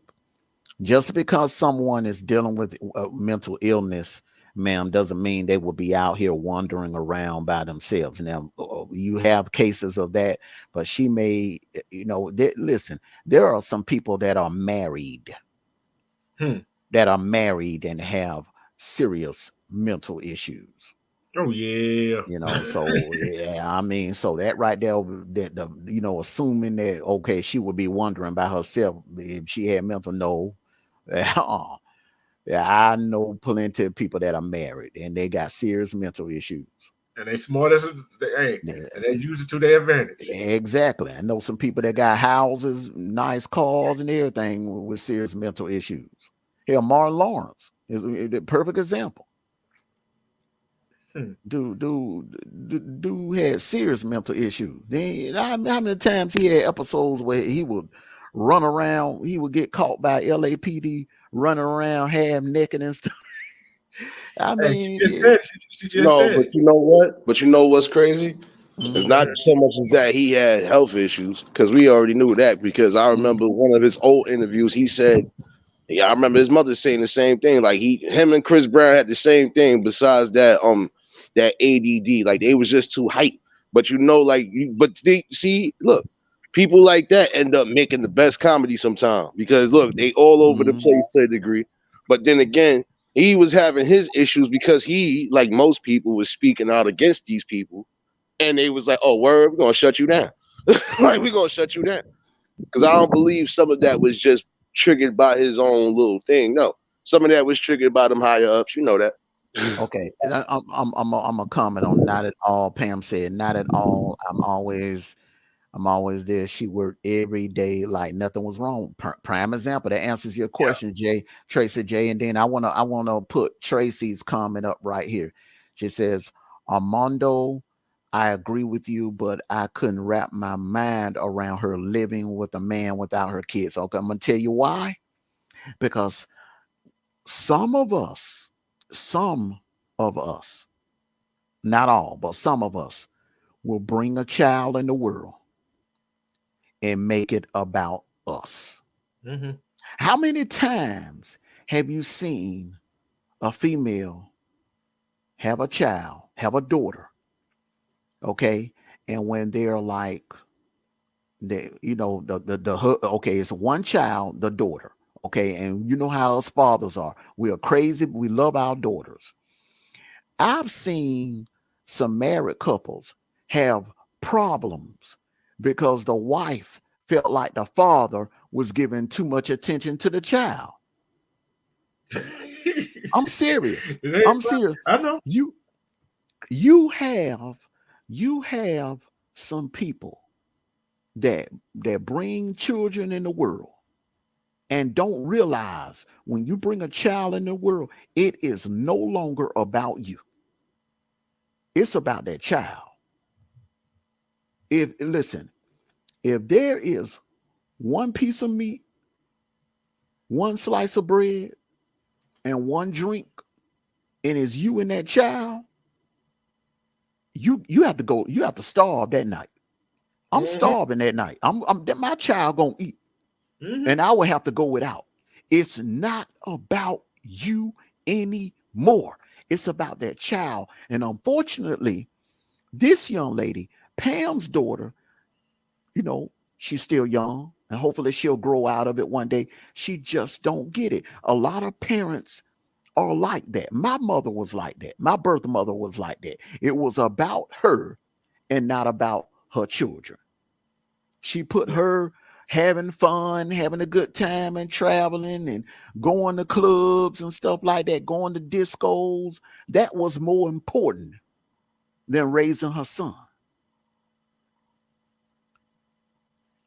Now, hey, it's like that. Unfortunately, that's the luck of the draw. We don't choose our parents. We don't choose our family. We don't choose our family. Sometimes it just be like that. But yeah, Tracy, me and you, we would never. I know. Look, we could never even imagine putting ourselves before our kids. You know what I'm saying? But there are some people out there that's running around here with kids and they putting themselves before the kids. Prime example, these females that get the child support. When they get that child support money or when they get that big ass goddamn income tax check, what's the first thing they do? What's the first thing they do? They're going to go speak their nails. They're going to get their hair done, their nails done. They're going shopping in the mall. They're going to get them some damn shoes. They're going to get them a new purse. And whatever's left over, they're going to take the kid to somewhere like Burlington or the City Trends or the Marshalls and get them something off the clearance rack after they don't went to damn Macy's and got damn splurged. Well, if that's the case, they could have all went to Burlington, because I ain't gonna hold you. There's nothing wrong with Burlington, and sometimes they don't even be clearing stuff. No, because like I said, I gotta go there sometimes. I'm in the big and tall section, so shoot. I go to Burlington too sometimes. I ain't knocking Burlington. Nah, you know what it is? No, but I get where you coming from though. But you do got some people that you done went in the Valenciaga store and then you're gonna take your kids into like Old Navy or something like that. Wait. Yeah. We always supposed to be going to get the same thing. Hold on, what's going on here? Exactly. They'll go there. Yeah, bro. They'll take the children to damn Old Navy or somewhere like that, man. Old Navy, 50% off. They be having them 50% off, 60% off sales and shit like that. Where they'll go to damn Macy's. When the money first hit their card, they'll go to they'll go get their hair done, go get their nails done, and go to damn Macy's. And if they got a little cut buddy, if they got a little dude that they smashing, here they'll put some money in his pocket. Fact. I've seen it, bro. You ain't the only one. That's why I said it don't matter if they're young parents or old parents, or it doesn't matter if they're young or middle aged or whatever. You just got some people that just move the way they move, and that's the sad part. Yeah, you could let your child go to a degree. You can't disown them, but you can let them go and just hope to God that they get the message at some point. But Yeah. you can't, but even still, that is a hard thing to swallow because, yeah, Armando, you got a point. Some people do be having mental issues, but then some people just do it anyway. Like, fuck this. I don't want to be responsible. You know how many people that got dropped off that wasn't supposed to get dropped off places? Like, come on now. Like, if you couldn't do it, it wasn't nothing to go get some help, but don't just leave your child somewhere where they could possibly be in danger. Like, look how many times we done seen these girls done had these babies and didn't know what to do, and they leaving them either here, there, wherever else. Like, come on. Man, Yeah. all goddamn man, they meet a dude. They meet a dude on goddamn Monday, cut them on Wednesday, and then goddamn on Saturday night when they want to go out with their girlfriends, they'll call the dude, hey, you can stay here at the house, just watch the kids. And they only been knowing this dude for a week. But they leaving this dude in the house alone with their kids. That's reckless. But they do that, Nate, because they are putting themselves and their agenda before the child. But you know what I'm saying? I'm gonna say this right here. One, sometimes as a dude, right? Mm-hmm. And with a person with mental health, sometimes, especially female with a mental health, sometimes the dude take advantage of it. Use that for whatever. You see what I'm saying? No matter if she had a child or not. Now I wouldn't do it. I know neither one of y'all two would do it. Hell no. Especially got kids. One, Now, why you leaving? dog? He'll Why you dog leaving if he do it. Yeah, he'll dog if he does it. Look, why you leaving your kids? And why you not bringing them along? That would be the first two questions I'd ask. Mm-hmm. See, that shows what kind of scumbag he really is. Not excusing her. That not excusing her behavior. You see what I'm saying? Mm-hmm. But he don't have no excuse.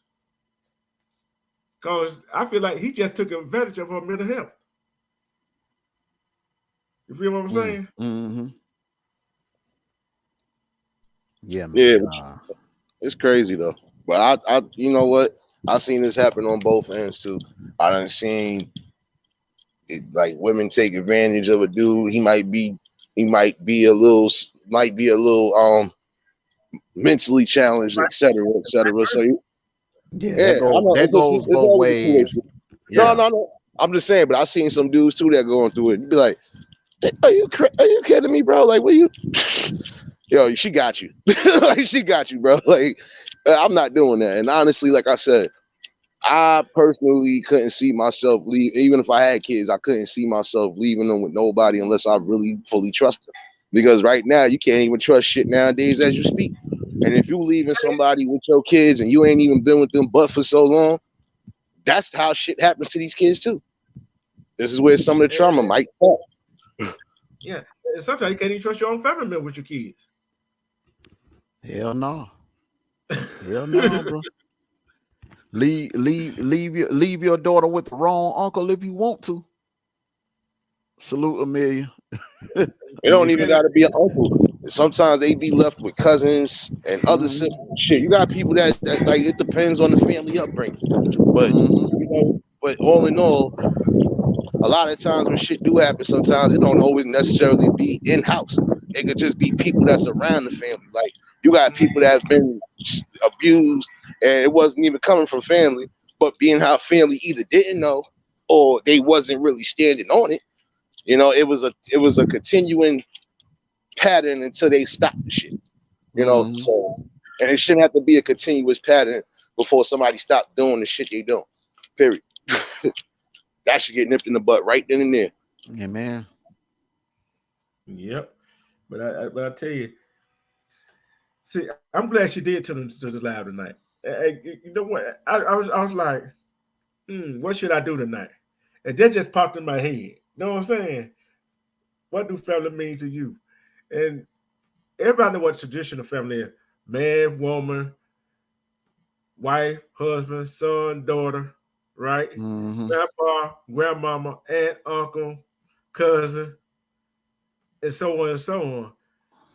But family also can mean like me and you, Armando. I consider Nate my family. I consider Eve my family. You see what I'm saying? I'm not gonna tell you something that you want to hear. I'm gonna tell you something what you need to hear. Mm-hmm. I don't care if you like it or don't like it. How many Mm-hmm. times we were told each other what we needed to hear, we didn't like it. Many times, hundreds of times, hundreds of times. And I guarantee you, if that was on the phone, just imagine if we said that in front of each other's face, we'd be want to fight each other.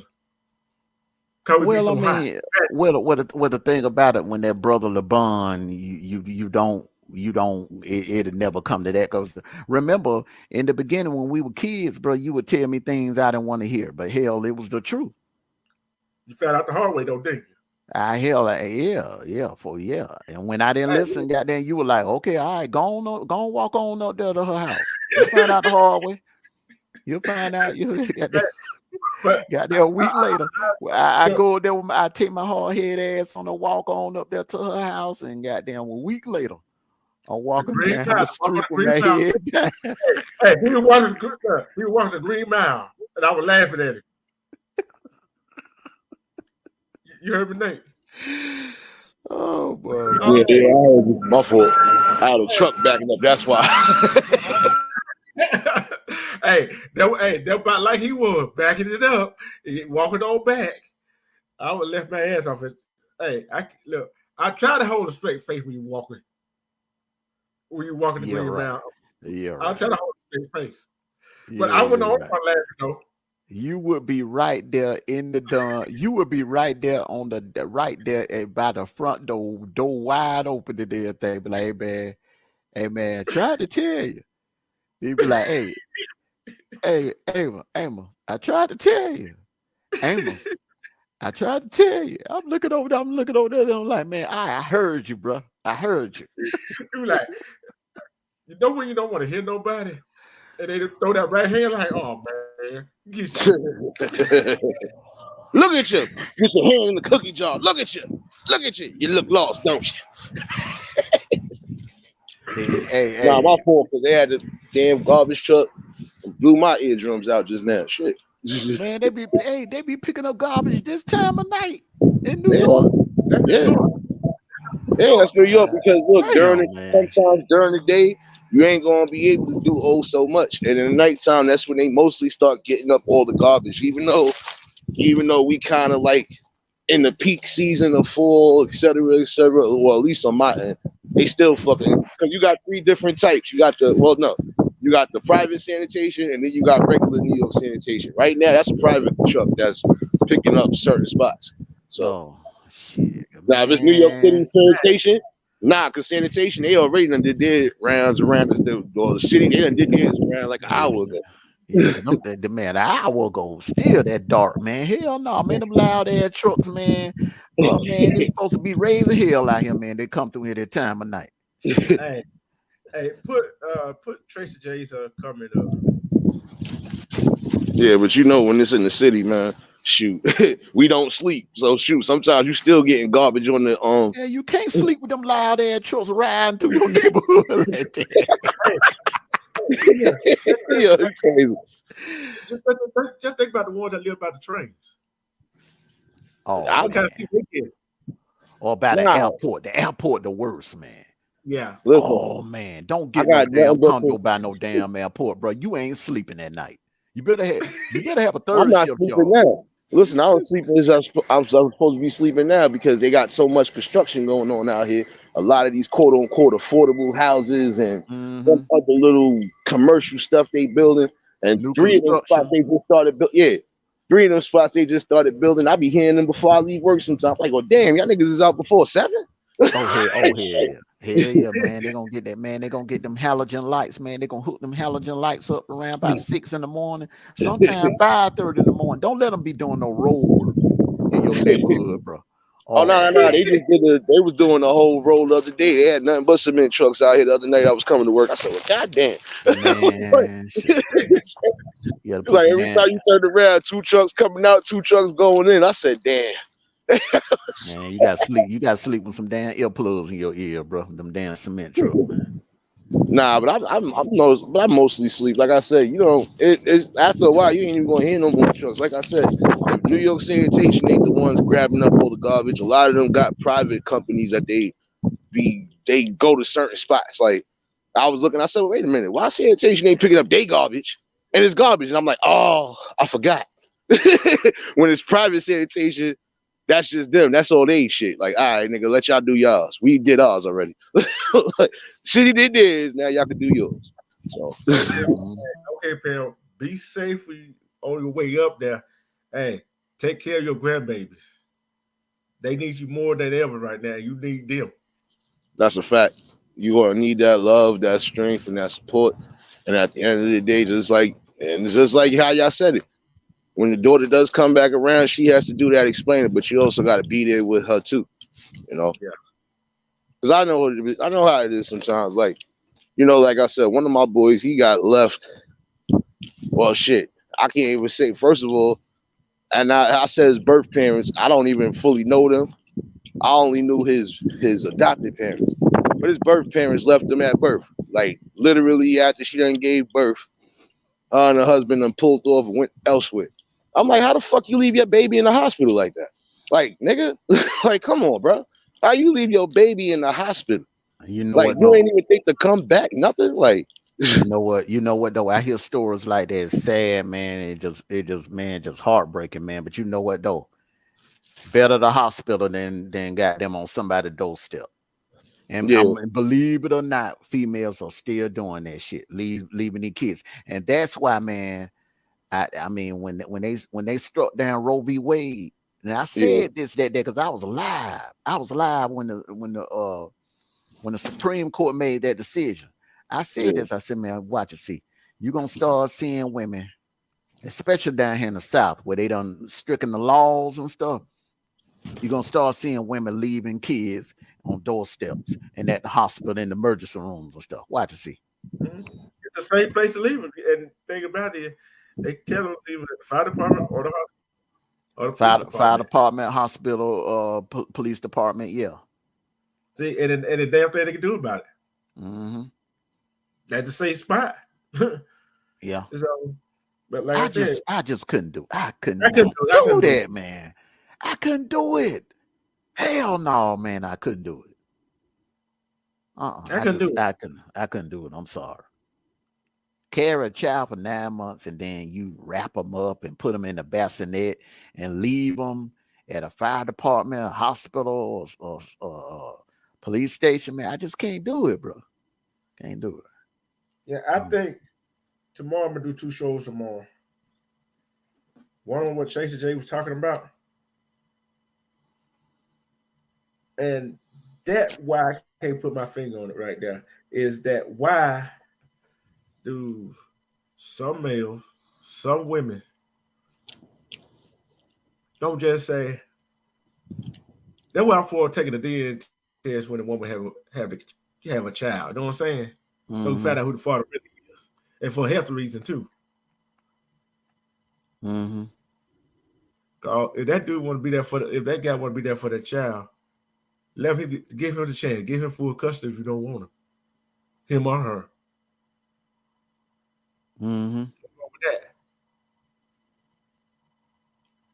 But you said but you know something women say, oh, he ain't no good, whatever that. But you gonna leave your child. That's where that pride come in at the dude done left him or whatever, dude with another female. So they would rather just give the kid up for adoption or leave the kid somewhere else than to hand the child to the father and let the father raise it with the new girlfriend.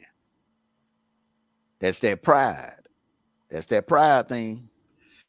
That's the bad version of the pride. That's the bad version of the pride. That's why I said pride can destroy lives, pride can destroy families, pride can destroy kids, pride can destroy parents. But pride could also build, unify, etc., etc. So Yeah. It's a good side and a good side of pride, and it's a bad side of pride too. But majority of the time, what side of pride we see is the bad side of it, ain't it? Yeah. Mm-hmm. Until we able to nip it in the butt, it's just going to be an uphill battle. Oh yeah. But we will continue. We've been on 2 hours and 16 minutes. I wish I had a female here to get that. They part of the discussion. I'm surprised Pam. I'm surprised Pam didn't hit the panel. Nah, but some situations I started to notice that D. Like I said the same thing earlier in my live. I said like last night's pin. Like even though shout outs to Tori because she did pop up for a minute, she gave her view and opinion on certain things. And see, from a female's perspective, she even broke it down. Like, you know, like she's about to make some changes too when it comes to certain like her channel and stuff because she just said herself, like, I'm looking at some of these young girls now, and it's like, we gotta do better. Like, like some of y'all don't even know y'all self-worth. It's because y'all letting society plague you, basically. You can't let everything in society take a hold on you, man. They're looking at the music videos, the rappers, what they got and all that. I would say that before. Yeah. You know what I'm saying? I would say that all that glitter and gold, and most of the time these musicians and football players, whoever, don't live that life. Yeah. Mm-hmm. A lot of them are, and then the ones that are living that life, they know for a fact they can only tread so many waters because that type of field they don't like strong-willed people that's really about their shit. I just like when it comes to rap. Some people who are really in the streets are still about that shit. They ain't gonna get that shot because you still can't leave the street aspect alone. Yeah. But then again, that just goes to show you some people never forsake their core values. Like I don't need to do certain things just to get a check. I can still be me and still get a check, and I ain't gotta worry about killing my people. I ain't gotta worry about doing certain things along those lines. And that was family comes. That was family, and I ain't gonna say it. I'm saying friends, not associate friends, real friends come in. You see what I'm saying? Cause I don't know how many times we got our butt tore by your dad and my mom. I don't know how many times. But you know what though, man? You know what though? It made me the person that I am today, man. You know, hey, it's you look, hey, you rather your parents do the whooping than the police. There's some kids that didn't get no whoopings, goddamn. When they got older and felt like they were untouchable, they got out there in that real world and they got that ass whooping from the cops. Yep. What the old said is, a hard head make a soft ass, don't it? That's right. That's right. We're gonna continue this conversation, added on to what Tracy J was talking about. We're gonna consider this conversation tomorrow, plus with another. Oh, hold on. Gotta come up here. That's what Miss Pam was gonna come on here. Finally got him. The link is dropped, Pam. I gotta drop down real quick. I gotta put this phone in the charger. But y'all already know I'm gonna be back in the chat. You know? Okay, brother. Hey, you already know what to do. We'll get ready to close out, don't you? I know. I'm about to hit them damn keys.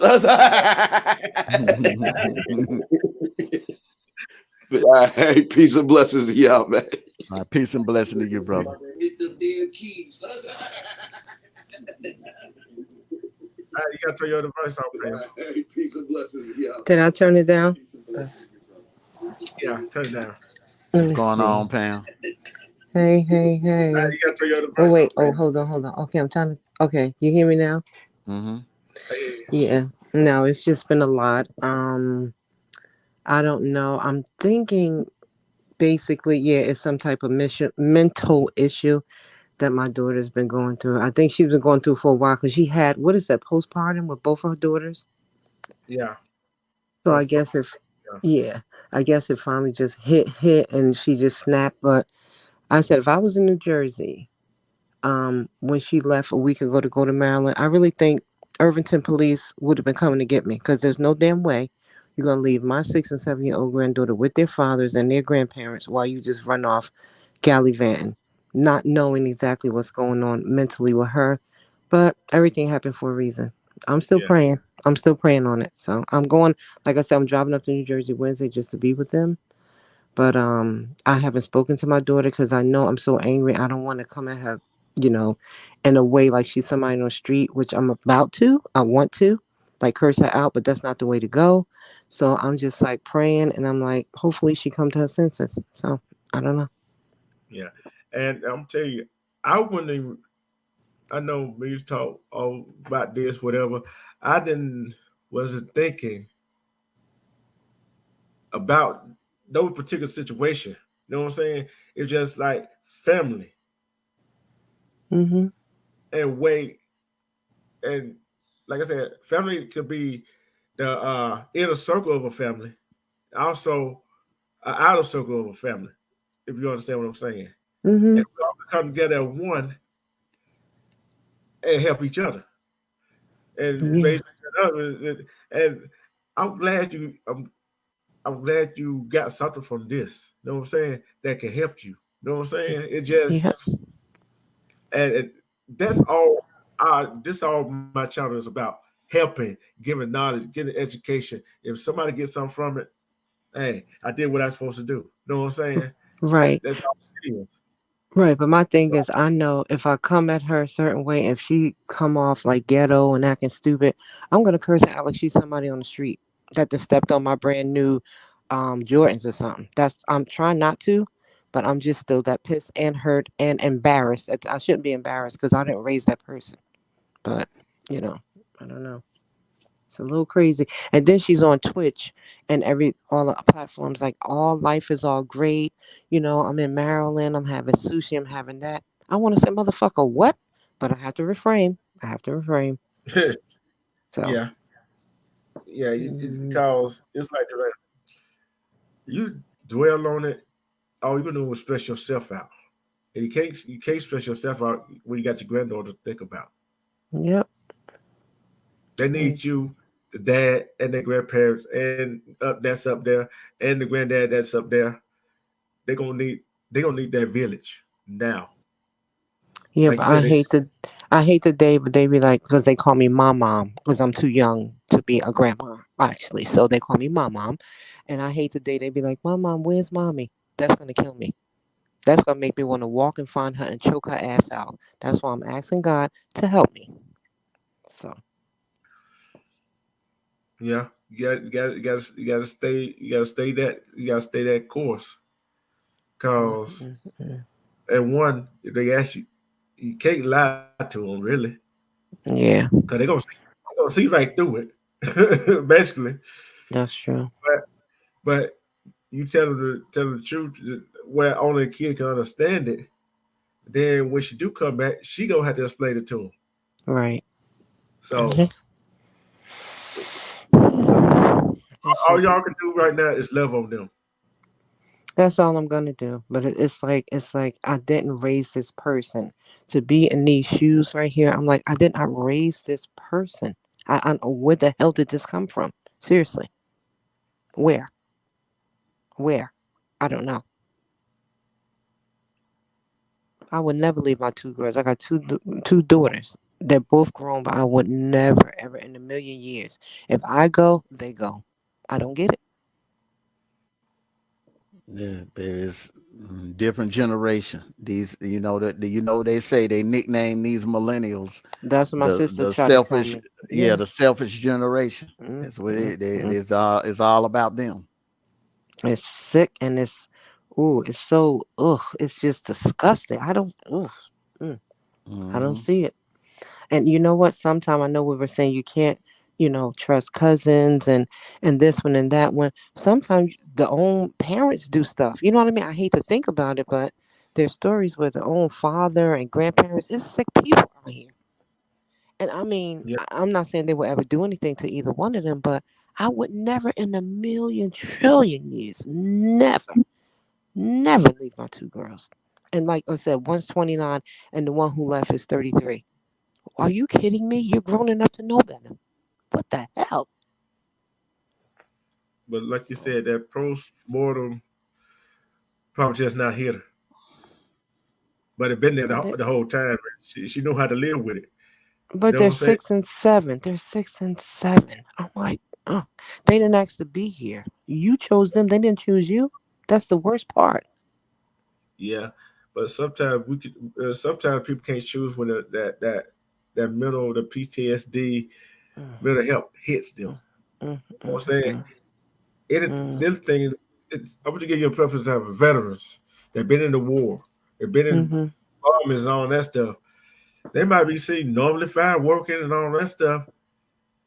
Then all of a sudden, a plate drop in a restaurant might set them off. Wow. Mm, You see what I'm saying? yeah. Cause that people at different times. And Right. only thing, see, I know Armando, myself, everybody in the chat, everybody that go watch the replay, we praying with you. We praying with Mhm. you. Mm-mm-mm. I Cause, appreciate it because I did not raise that child. I'm serious. I did not. I don't know who this person is. I don't. I don't get it. I really don't. but like I said, you got to be there for her when she finally realized she got her daughter's got to be her daughter's is there back in New Jersey, and you got to Mm-mm-mm. be there with her when she explained it to her why she did what she did. And don't whoop her too much for it. Don't mentally whip her too much for it, because you know what? Mm. They're The gonna worst whipping, the worst whipping she's gonna get mentally is from her daughters. Right. I get that. Mm. She is gonna hear it when them daughters get old enough to tell her about herself. You better believe it's coming. they're Mm, gonna be mm, they're gonna mm. be like, oh, you can't tell me what to do because you weren't there for me. Yeah. They're They gonna gonna cut. remind her for the rest of her life. She could be in a nursing home, and they're gonna remind her. I'm telling Mm, you, mm, mm. They're gonna cut. it's coming. They're gonna cut deep. They're gonna cut deep. That's gonna cut deep. That's gonna cut deeper than anything. Yeah, but to me, that's a reflection on me, which is not because didn't raise you like this. I'm like, No, what the No, that hell? ain't no reflection. it ain't no reflection on you. Listen to me real good. When they reach the age of 18 and they leave home to go to college or the military or whatever, your job is done, Pam. You as a mother, you have done your job. When they leave the nest and get out there in the real world, it is on them. Whatever decision they make after they become adults, it's on them. It's not on you. Mm, So I said, so you got to forgive yourself. You got, because it's not your fault. You done what you were supposed to do as a parent. You nurtured her, you raised her, you loved her. You You done gave her the all of that tools. for her. You gave her the tools. Yeah. yeah, That's all we can do with our children. Give her the tools to yeah. be a better person out there in life. Let me tell you something. Let me tell you something, Pam. Mm, My uncle, and my aunt. I told this story to D Truth. I watched them give my cousin, my two cousins, the world. They wore the best clothes. They had new Nikes, new Guess jeans. They had the Sebagos. They had it all. They wore the best clothes. They dressed better than any of the rest of the cousins in the family. mm-hmm. They dressed the best. When both of them turned 16, they were given a car on their 16th birthday. Wow. My uncle and my aunt raised them, gave them the world. They had their own rooms. They had their bathrooms in their room. They lived like prince and princesses. But my cousin, on her senior year, she got pregnant. and my other cousin, he went in the Navy. We thought he was doing good. Everybody it's always that cousin that everybody in the family brags on. Right. He was Mm-hmm. that cousin. Mm, Man, Pam, I'll never forget this day. I had just got off from work. I was watching Fox 5 News, and a news bulletin come up, high speed chase in Virginia. And they flashed my cousin's name and his face. mm, I'm like, what? mm, mm, mm. After everything my uncle did for this nigga, he gonna go out like this? Robbing bank. Not. I mean, he robbed like 9 banks. Mm, I get that military check wasn't big enough for him. So I say that to say this, Pam. Listen, sometimes it happens like that. damn. Sometimes it happens like I give you another example. Casey Anthony. Her parents gave her a beautiful home, provided for her, gave her all the love and the attention and everything. And look what she did to their grandchild. Oh yeah, that was please. You know Yeah, what I'm saying? yeah. Mm, mm, mm, mm. I give you another example. Jeffrey Dahmer Oh yeah. grew up in the suburbs. He was the only child. He got all the love and the attention and everything.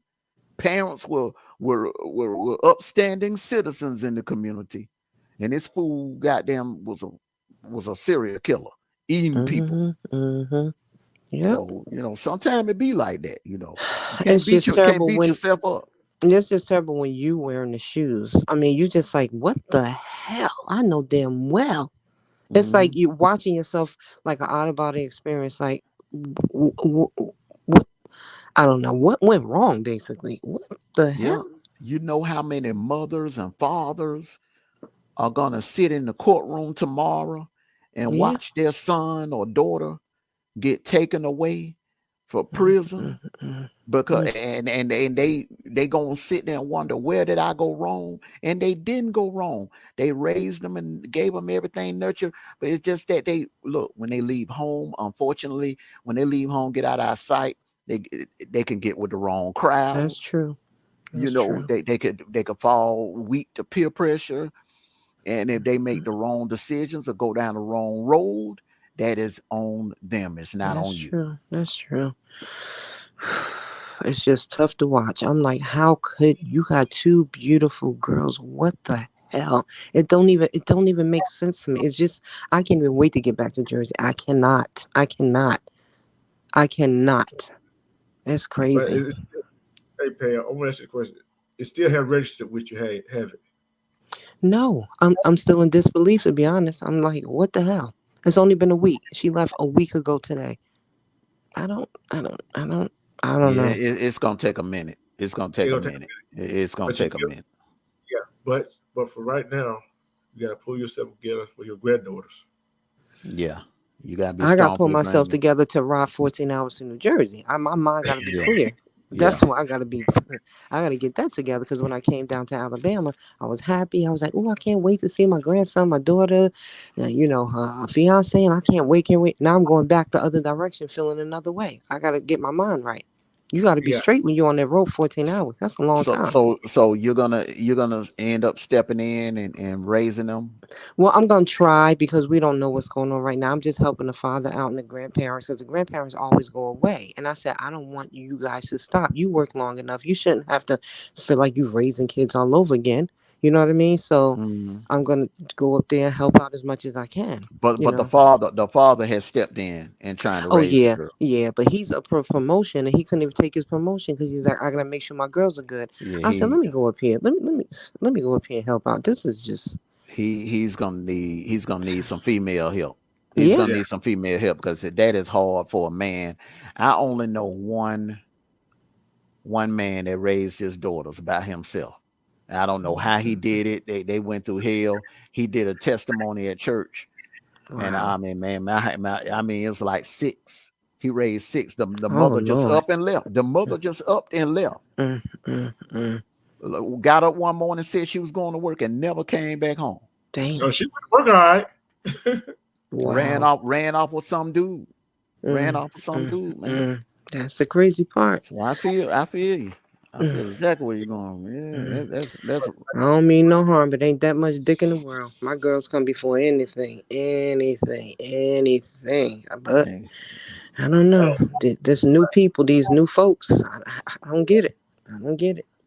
So Hey, Pam, Some people just don't understand. The kids come first. When you bring a child in this world, they get women male or female. That child, yeah, you put you are not top priority. That that's it. child is. It's That's all it. about the child. It ain't about you no Yep. more. That's it. That's it. but So but mm, but Pam, I hope this is helping you a little bit, kind of de-stress a little bit. It is. It definitely is. Cause it's funny because I fell asleep, and when I woke up, I saw y'all was still on. That's why, and I jumped up, and that's when y'all was talking about relationships or family, and I was like, oh, let me jump on here. I was knocked out asleep. I woke up like only a half hour ago. So, Hey, as I've been stressing, I don't sleep at night thinking about the girls, and I know they're in good hands. But my daughter, before she got pregnant, she lived with me. So the whole mhm. pregnancy, she lived with me. So when the girls was born, she used to go to work. I have the girls. I'll pick her up with the girls. We did a lot. That's why I'm like, what the hell happened? What? But anyway, so that's why I had to jump on. But yeah, I woke up. God does everything in time. I woke up. I woke up just in time. So Yeah, that's why I caught the conversation. So yeah, so I'm just mentally getting my head ready for Wednesday morning. I'm gonna jump on the road and take that long I-20. I-20 is a freaking monster. It's a Mm. long, long highway, but Oh yeah, we I'm gonna know. jump on it and I get back traveled to that road Jersey. many times. Yeah. but your best friend going with you. Huh? Don't you got somebody going with you?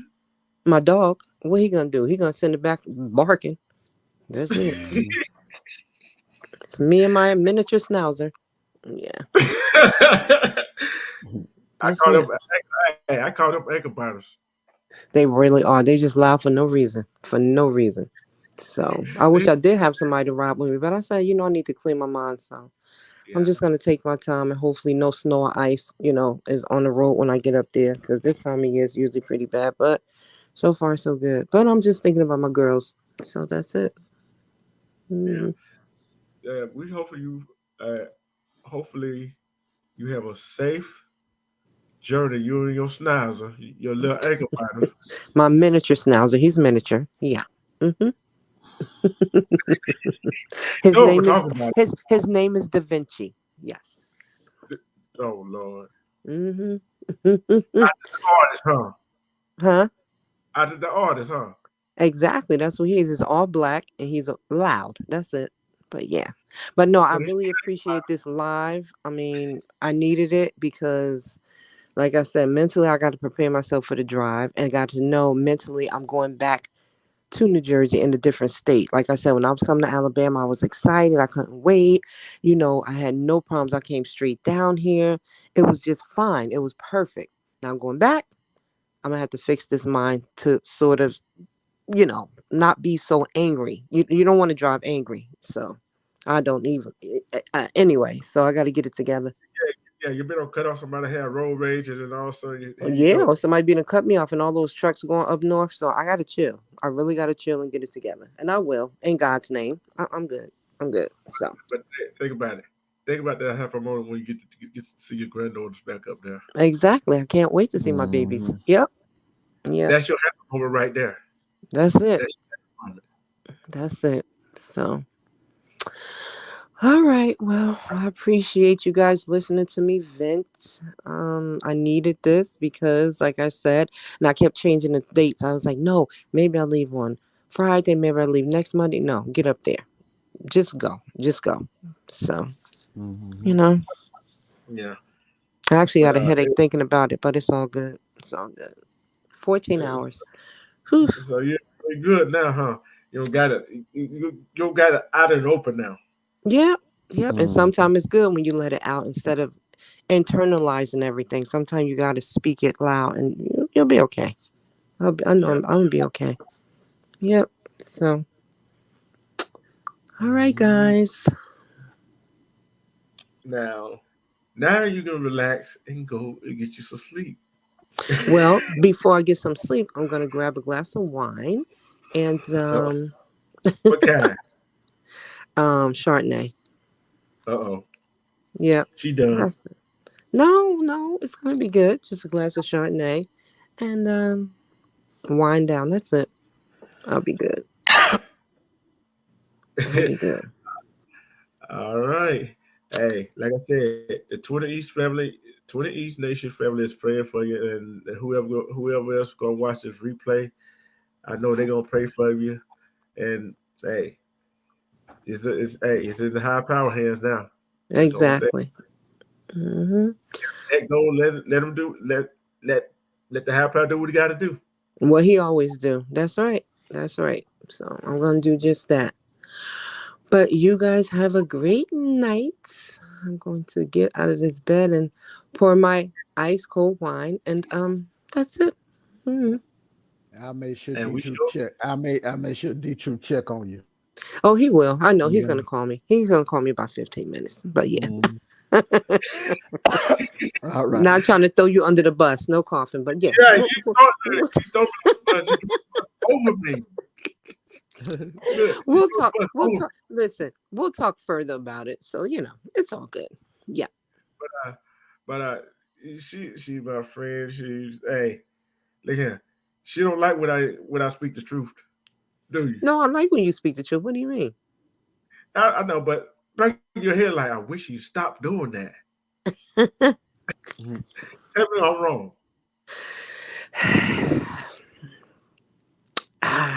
I plead the fifth. But yeah. All right, go ahead and get your glass of Chardonnay. Yep, and I'll expect your phone call within like 30, 35 minutes. So yeah. Okay. Yeah. Just hold on, lay on my left side. You need to make that call before some 30 minutes. You need to make that call as soon as we end this live stream, bro. Pam, I'm gonna make sure you call you. I'm gonna make sure you give you a call. I gotta get up and pour my wine first. Okay. But the thing is, I gotta get me some sleep. Oh, here you go. You act like an old man. You old man. You act like an old man. Mm. Look at it. I got 2 hours or something left to get up. Why I had to get up. Look at this. I'm not gonna throw you under the bus, but I was expecting to call last night, Armando, just to chat. But guess what? He was watching a football game. Yeah, I'm gonna call you. Did I get that call? No. I fell asleep. Hey. Yeah. Okay. Sleep sometime. I guess so. We'll see. but go ahead and get your glass of Chardonnay, and I hope your ankle back up by to get you. No, he in the cage. He ain't bothering me tonight. Nope. Yeah. That's sad. Throw a brother in the cage. No, dogs belong in the cage. What do you think? He gonna sleep in my bed?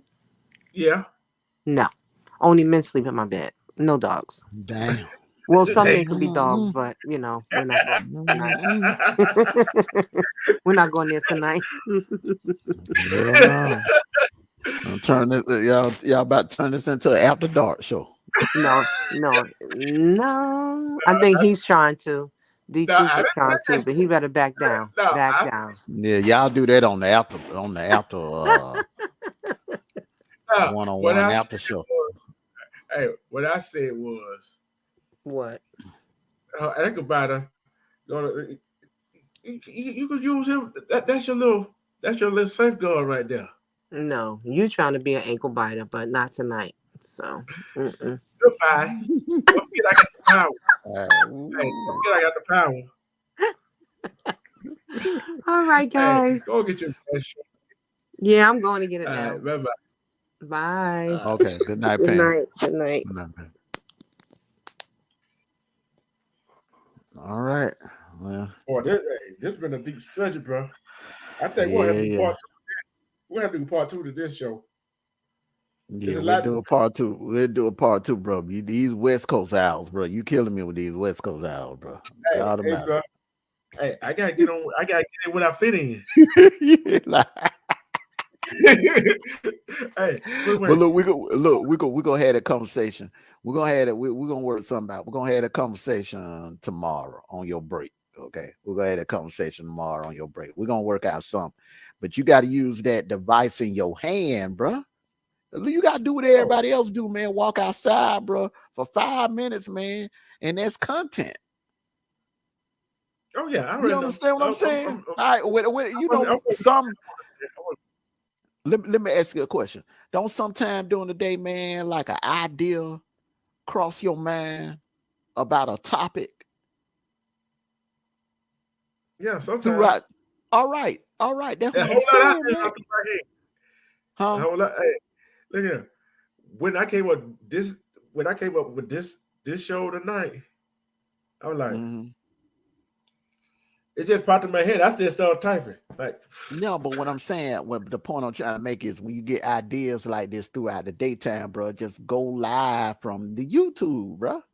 from your Oh, yeah. phone, and they do 3-minute content, man. And remember, shorts is a very quick way to reach them watch time hours, bro. Oh yeah. Oh yeah. Yeah. Yeah. Yeah, But yeah, I'm gonna do that. I'm gonna do that tomorrow. Even if I yeah. You start dropping like 3 or 4 of them a day, man. I'm telling you, bro. Watch time hours gonna shoot up. You're gonna be like, damn, I'm here. But bro, you got any final words before we get out of this? Get out of this. If you're listen, if you're blessed to have a lot of your family, like your siblings still alive and your mother and father still alive, consider yourself blessed and love on them as much as possible, spend as much time with them as much as possible, and bond with them, because don't take it for granted. Don't take it for granted. They could be here today and gone next year or 2 years from now. Don't assume that, oh yeah, uncle so and so is going to be around tomorrow, cousin so and so is going to be around. Don't assume that they're going to be around for the next family reunion, man. You got to, I'm gonna pick up the phone, just say hello. Hey, I just called, just wanted to hear your voice. I just said call to say I love you. Yeah, it's all, man. Yeah. But look who don't came out the bushes. Thug Life Man. Respect to you, bro. Salute to you. Salute Thug Life Man, and salute, brother. Salute, brother. Salute. Yeah, and we love everybody. We love the people in the chat. Without the chat, without the people coming looking and supporting us, it wouldn't be up. There would be no 20 East. There would be no 20 East without the people. Without the nation, there's no 20 East. Yeah. Because we bring this tough subject, no matter what time, what day, rain, sleet, or snow. Well, we ain't gonna say thunderstorm because we ain't coming on no thunderstorm. Forget that. Mm-mm. I hope everybody learned something tonight and got something from it that will help them, give them peace, and go enjoy your family. Like I said, your family is not just your immediate family; it's your friends. I'm trying to kind of tell you something that you need to hear. Exactly. Not the associate that tell you what you want to hear. There's a difference. Exactly. Exactly. Thank you, Amelia News Report. That's the second time she'll type in the chat. she was in bushes. She ready to snipe somebody. Mm-hmm. But for Mondo Black, I'm D Truth / D Love. See y'all tomorrow. And don't be surprised I don't come with no shorts tomorrow either. So don't be surprised. No, we'll be looking out for them. Everybody make sure you hit that notification bell, because D True about to start dropping some shorts. Y'all heard them now. Y'all heard it here first. Hey, I could be anywhere dropping shorts now. You never know. Exactly. Peace. Go ahead and say your favorite tagline. Take care of yourselves and each other. Love you. And we out. Peace and love.